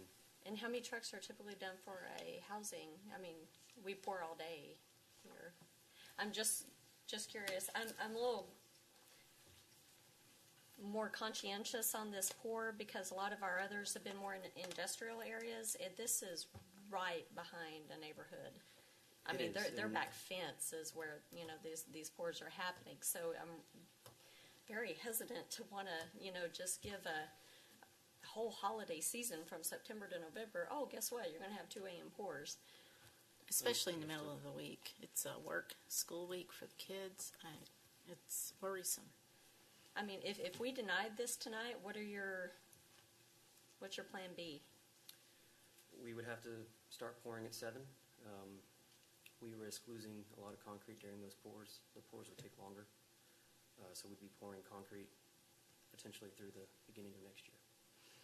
Is there a possibility that you can do this on the weekend? Because if it's done at, 2 a.m. on a Saturday, it's, there's going to I be could even see 6 less a.m., problem. but Yeah. 2 a.m. is, man, that's just tough. I'm When not we sure if you have a start just getting family, but trucks and equipment on at 2 a.m. pouring doesn't typically start till around 2:45, 3 in the morning. But Yeah, I it's- understand it's still there. it's all the backups, the beeping, that's really And the engine noise. Just to be for so many months, Just to be clear, you're asking for a window of 2.5 months for you to choose how much total time. You could use every night? Just Tuesdays and Thursdays. 2 days a week. Okay. It's only, How many days do you foresee this taking? Right. So we have a total, if we're able to pour at 2 a.m., we have a total of plus or minus 24 pours left. Okay. There are 22 buildings and paving all around it. How many yards of concrete are involved in the entire process? Do you have that number? I do not, off the top of my head. And we already went through this process a couple months ago, right? We did, yes. Why has that work not been completed? Why are you back? It was our first time in Leander. We had not been through this process yet. We wanted to try it a couple of months, see how it went, and at that point, ask for the remainder of the pours that we think would be necessary. He does it. There is an email that is behind your location map. I'd refer you to that. They do address that, I believe, in that email. They didn't want to ask for 6 months' worth of permissions to do this, so he wanted to do it incrementally, as I understand it. So are you confident that the entire job is going to be done by the end of November? We're getting into the rainy season. For concrete, and there are many factors, but yes. Okay. My worry, so I think the question was asked, and I'm not sure that it was answered yet, about how much pouring do you estimate you are going to use, and how many of these days you estimate you are going to use. I understand the window, you want availability just in case there's raining and other issues that come up, but how much are you actually going to use of this? You said you've got 24 left. There's only 24 on this list. So do you need And them all? that's or the do worst you- case scenario, because we also still try to pour during the week as much as possible. The availability of concrete is a factor. Last week we were able to pour at 7 a.m. on Friday, but that's because the other pour was canceled, so we were able to grab that concrete last minute. we want to work with you. I think we've just always, it's always been, okay, we'll do these early morning pours, but here's the 2 weeks you got to do them in, Right. and it doesn't start, as early. So to just give them so many months, gosh, that's... Well, yeah, and I'll say I'm conflicted on this because on the one hand, I want you to finish that as fast as you can to put these homeowners out of their misery. On the other hand, they have been subjected to months of road widening right there at the entrance to their neighborhood, and then all of these pours as well, and I feel like we're killing them. Well, that's always been my thing. I'm always for the early morning pours because I'm like, just get in there and get it done. Right. Let them know, get in there, get it done. Yeah, I live in a construction zone, and it's miserable. But this is a very long time. So how much pouring do you have left to do that's right I think back you- behind the houses? I mean, abutting to the We have homes. I think 15 you building listed, pads yeah. left, And and How many square feet, do you know? not at building pads. I did not come prepared with the numbers, but we have 15 buildings left and the paving between those buildings. and How many how many buildings have you done so far? I We have apologize. We've done 7 buildings and the paving between those buildings. And it took how many months to About do? a month. How many? About a month. About a month. Why do you only do it twice a week? Just for the neighbors, we're not wanting to do that every single day. No, but you're doing it every day. This request is just 2 a.m. twice a week. Correct, and we can't, the availability of concrete after 7 a.m. becomes very difficult. So we're not able to pour every day. It's only when it becomes available. Only And you've for the 7 notified a.m. all the neighbors? We have. We've posted flyers and we have a message board. We have 2 message boards that we're going to post around the neighborhood. Because I'm surprised we haven't heard from any here tonight about this. So, I know. They could be asleep. Because they're, They're tired. They've been. It's No. Well, I just think 2 a.m.'s too early. I do just too. maybe instead of setting this up for September, October, and November, just give them a try and see if they mess it up again. Maybe let them go through September, come back again if we don't receive complaints, if they faithfully perform. So something to think about. Wayne, may I ask, have you received any complaints in your department? Just one. The one. The one, yeah, so Yes, sir. Yes, sir. That's it. Okay. So I think And- with proper notification. And with what's left to pour, where is it on the property? Like, is it all against that fence line, or is it kind of distributed throughout? What's a vacant lot in between, that the fence line of the homes? It's just open land. So But it's- he's already laid 7. 7. The 7 are closer to here away. The next batch of buildings will be along the fence line. We have discussions with the concrete supplier, although we are asking for 2. For the neighbors, we would not start pouring till about 3:45 or 4 a.m. For the ones along the fence line? For the ones along the fence line. I think I'd rather see how you can do in September and see how many you can get done. But starting at 4 a.m., that still gives you a good 3 hours of pours. Maybe they can get more trucks in there. And request that can we request that you pour those pad sites during regular hours and you only pour the pads further away during the morning hours? We'll make anything work. Yes. That would be great if we could have no pouring along that fence line before like 6 or 7. Okay. Right now it's And 7. everything away no greater than 4. It is 7 right now. Yeah. Make it 6 or 7. 7? 7. Yeah, stick with the regular ordinance, make it 7. And the other stuff no earlier than 4 a.m. I think 4 a.m. they're like, okay, it's construction, it's got to get done, let's get it done. But Maybe they're still 2's sleeping hard. just bad, right? Is that a motion? So do you have a motion? That's a motion, I Yes. think. And is that for September only? I'd be willing to do September, October. Okay. Go ahead and give you the whole thing. I'm just so hesitant to go all the way into November. The whole thing would be September through November, but you want to make it September and October? Yeah, just September, October, and no earlier than 4, and then you 7 on said the back. 7 o'clock on the ones that line that neighborhood. Yep. I'll second that. Thank you, sir. Okay, so we have a motion to approve the second by Councilmember Seiler. All in favor? Can I add that that is just the Tuesday, Thursday? Yes. Okay. Thank you. Passes Thank you. unanimously. Okay, 35, discuss and consider action regarding scheduling the next retreat and joint meeting with the Planning and Zoning Commission. This item was carried over from the retreat, so we just need to look at dates.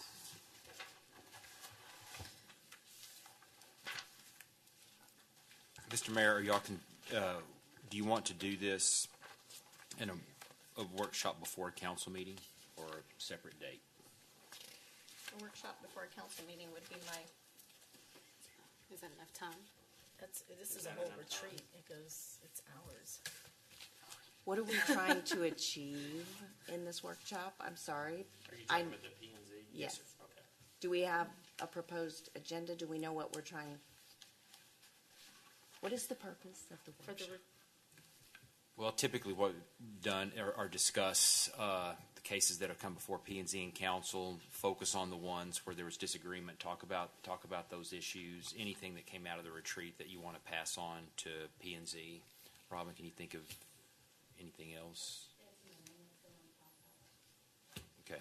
Can we do it, the meeting right after TML? Maybe we get some good ideas from TML and can talk about that in the workshop as well. And maybe do it October 18th. it's a good idea. I don't think we're going to be able to do it in 1 hour. No, it's going Are to we? take more than Well- 1 hour. Yeah. Could we have a 4 o'clock? Is APA? The whole week.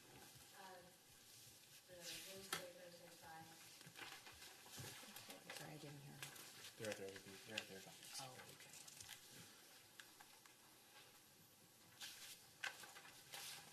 So it'd be November 1st? November 1st.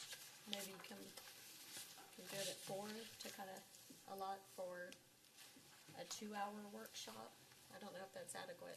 It's probably adequate. I just worry about commissioners being able to get off work for a 4 o'clock meeting. I think we might be better off doing it on a separate day. I think so too. Maybe the last week of October. Well, being that planning and zoning meetings are still at 7, I mean, we could come in at 5 like we do. Before theirs? maybe. On October 25th. Do it before the P&Z meeting. At 5? At 5. That sounds good. You can. Mr. Hines, would you like to participate in this conversation? Well, I'm happy to meet anytime. There will be 2 commission members who will not be able to make a 5 o'clock start time. 2, okay. What's the earliest? Well, one of them has a hard time, usually makes it about 7, and I think Ryan probably can be here by about 6. I tend to agree that it would be longer than an hour meeting.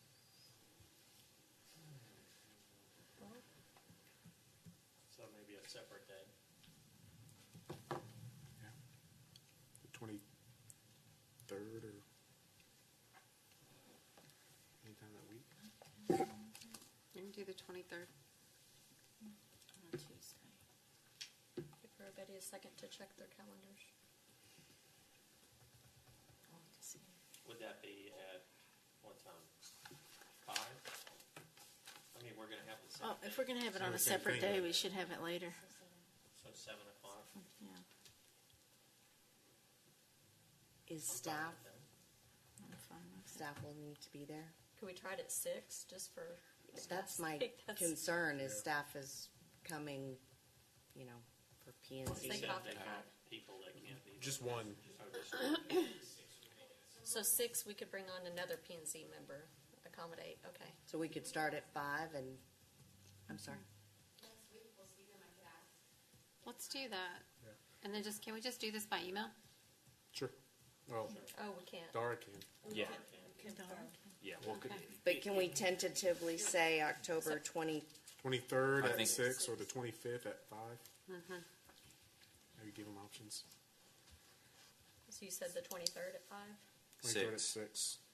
I would rather, 25th at 5 if they're available. Right. I'd rather try to do it on the same night for staff's sake, so they don't have to stay 2 nights. I would agree. Yeah. So the 25th at 5 would be my preference, but, Oh, just to not have them. so staff doesn't Here have to another stay. night. late tonight. It's really not the entire staff. It's usually just you and Robin. It's just Robin. I mean, y'all can stay if you want. So what day are y'all choosing? 25th. The same night as the planning and zoning meeting? And we're saying what time? 5. Okay. We're gonna see if that works for them. And then if not, the second choice is the 23rd at 6. Right. Okay. Okay. I'm going to put them both down.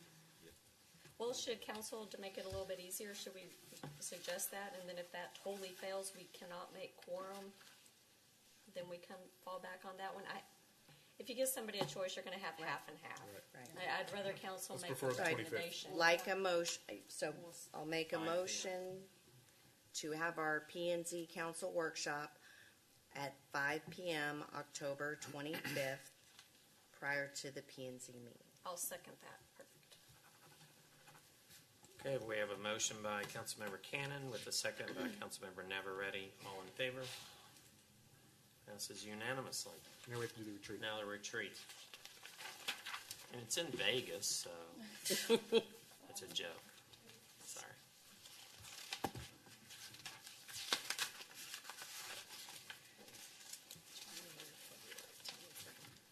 In January? February or March? Be a little warmer. What month do we typically do it in? January January. typically. Yeah. Last. Usually the end of January. I think we've had it the first But week of February. it's one usually time. one that's local. Yeah. You know, And it's local, and the wastewater plant or somewhere. yeah, or the fire department. Yeah. So maybe try the 12th? That Saturday, January 12th? I'm good with that. We just need to know if the Cowboys are going to make the playoffs. Wait, who can't do the 12th? 25th? Yeah, I think that's 25th? 26th would be a Saturday. No, sorry, 26th. January 26th.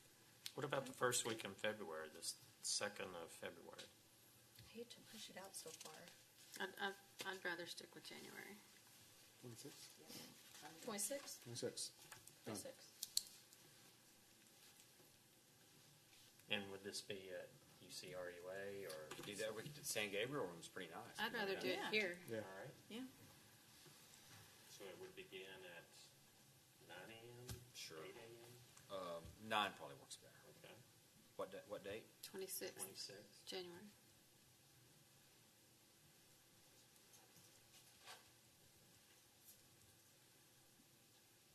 That's just for one day. One day. And we're going to do it here. Just one day.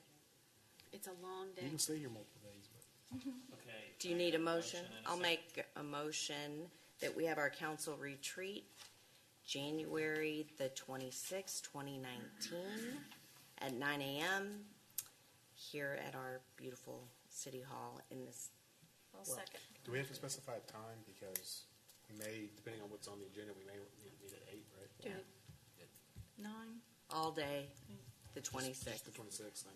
We'll As we'll it work gets it out. closer, we'll work Okay. out time. Okay, so we have a first and second. All in favor? I'm sorry, who made the second? I did. Thank you. Yes, ma'am. Thank you. Okay, all in favor?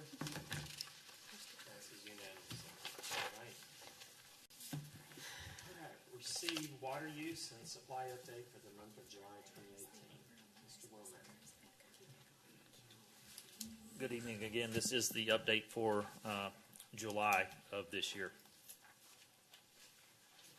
If you look back this time a year ago, combined storage was at 90%. Since then, since this year, a year later, at the end of July of this year, combined storage was 1.45 million gallons, or roughly 72%. As of today, combined storage is a little less. It's declined 1.36 million acre feet, or 68%. If you look at this chart, you can see it's basically a LCRE's projections going 6 months into the future. This yellow line represents the date that the projection was made, and it goes forward 6 months to February 2019, and back a year to last August. The date of this study was August 1st. You can see a year ago we were 1.8, and now down here at 68%, or 1.45 million acre feet. looking into the future, you see the projections, you see the extremes, wet conditions, this dashed line that's green, and then the other extreme dry conditions here at the bottom. Looking forward, but looking into the future, it's starting to flatten out. This decline is bottoming out, and from what I'm hearing, looking into the future, it's more of an El Nino condition, which means a cooler, wetter winter. So it's looking better than what it has been in the past. But as far as inflows are concerned, for July, it was at 1,726 acre feet, which was 2% of the historic average. So if you look at that 2%, and then the previous month, June, was 4% of historic inflows, and May was 12%. That means this period from January 2018 through July was the third lowest period for inflows for a January through July. And now for the Leander numbers. If you look at this, again, this is for July 2018. We used a total of produced 322, almost 323 million gallons. Our peak day, that was a peak day. I can tell you August surpassed that. There's another peak day higher than that in August. But that's 12.57 for July, and I believe that was the 28th, which was the day we were at the retreat. If you look at last year's numbers, you'll see that we produced 273 million gallons, and the peak day was 10.84. Would the boil water notice that day have anything to do with that? Yes, we were playing catch up. But it's not shown on this chart, but I wouldn't even characterize it. There was more of a peak plateau for the second half of July. Sure. We were at or near last year's peak day for half the month. So it took longer than we wanted to catch up, but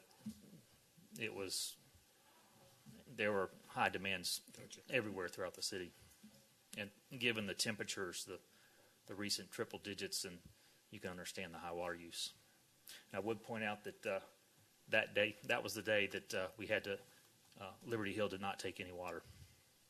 Normally that would have been several 100,000 gallons for them. Mm-hmm.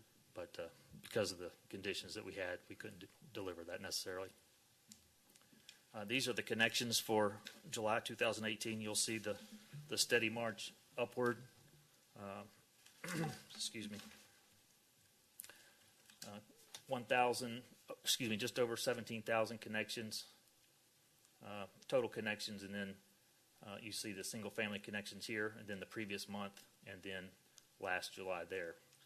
And it continues. That trend line hasn't really changed as the months have progressed. It's still 1,600, 1,700 connections a year. And this graph shows the 12-month rolling averages. You'll see the solid lines are the 12-month rolling averages. For this lighter blue line is the BCRUA. This is Sandy Creek, and then the two rolling averages combined here is the orange, and then the dashed lines are the monthly water uses, and you can see the seasonal variation. Here are the Julys and August up here, and then the winter months are the low or the troughs. And if you look at this, you'll see that it continues to march upward. And I actually missed this, but have to extend the scale for this month and definitely next month as well. But you can see that we continue to produce more water as the city does grow.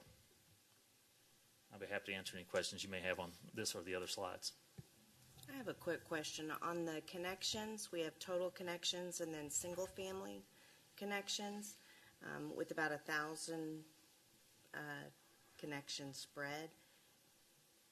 Is there any reason why we don't split out the rest of them? Do we know how many of those are businesses or apartments or? Yes, we do. It's I just don't include it here. It's the majority. The vast majority are when you're building that many houses a year. It's the remainder is commercial or multifamily. Multifamily. And so, yes. Some institutional. Okay. But Is other that than- something that you keep record of? Yes, and in fact, we report that annually to the Water Development Board, and we have the data. It's just I just don't include it here. That's okay. That's all. I'll ask you later. Thank you. Thanks, sir. All right, 37. Take any action as deemed appropriate in the City Council's discretion regarding the executive session pursuant to Section 551.072 Texas Local Government Code, deliberating the acquisition of right-of-way and fee simple for the San Gabriel Roadway Project.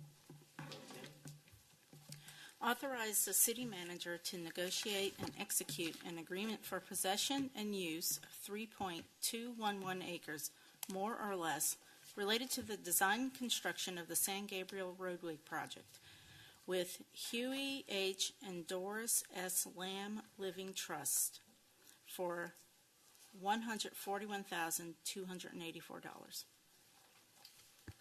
I'll second. What was that? We second. Okay, so who made the first? We have a motion by Pro Tem Stevenson and a second by Councilmember Shepherd. All in favor? Passes unanimously. All right. Councilmember closing statements. Is never ready? I have none this evening, thank you.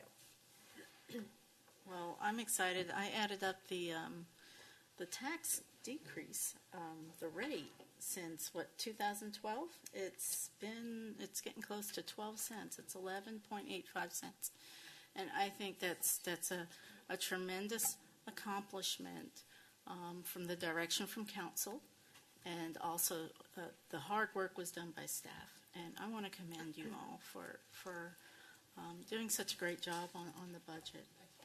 Absolutely. I have none tonight. Thank you. I would just like to remind everyone to pass the word that we've got a lot of seats open for boards, commissions, comp plan, all kinds of volunteer positions that we need everyone's help with. So, thank you. I'd like to thank the city staff as far as their budget work is concerned. I know it's a long process, and y'all did a great job, so really appreciate the work that y'all put into that. I also want to say just a word on Mr. Yanis. He was. I've been with the city for a few years now, and haven't gotten a chance to work with a couple of different people in development services as directors, and he was by far the best, most well prepared guy that in that line of work, having to know every single thing. As far as zoning ordinances and everything is concerned, he did a great job with that, and I wish him well in Taylor. And then I had a couple comments on the work session that I didn't speak up on, but I will now. I think everybody in this room, everybody watching online and everything, we all picked Leander for a reason, and it's a given that Cedar Park has a lot to offer, and they have a lower tax rate. We all agree on that. We all agree that we need to lower our tax rate and provide more options for our residents. But I think it's also important that we have to balance that. Everybody picked Leander for a reason, and everybody probably had an opportunity to move to Cedar Park and have the features that Cedar Park has, but they picked Leander for a reason. And so I think it's important to, even though we have a higher tax rate, that we realize that and understand that responsibility greatly. Other thing I want to say is, we talked a lot tonight about issuing bonds for revenue-generating products, whether it be the Davis House or anything that comes to mind. And it just crossed my mind that we did that last week with Northline, and so I think we're doing that, and I just want to us to remember that. And the other thing I wanted to say is I wanted to apologize to staff tonight, because I know they were here for a budget workshop earlier, and there wasn't much talk on the budget, and it seemed, not that it was a waste of time, but you know, it was, I felt like their time could have been used a little bit more valuable, and we didn't really offer any solutions to it either. So it was frustrating on my part, and I don't know if it was on theirs, but I just want to apologize to them. So that's my rant. All right.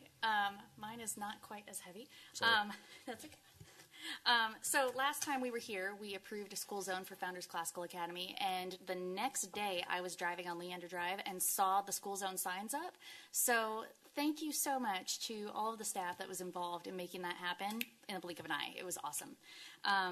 I was going to plug this Saturday as opening day for Little League, but I think we're probably going to get rained out. So instead, if anybody is looking for anything to do on the 19th, it is our final Old Town Summer Nights. So come on down here to Brushy Street between 6 and 9. Admission is free, and mingle with your neighbors for the last time this summer. And I'll see y'all next time. So I just wanted to say, as far as the budget, you know, everybody works really hard. I wanted to really call out Grant Collins and his crew and what they have done in just a couple of years, and the hard work that they continue to show in turning around the fortunes of the golf course.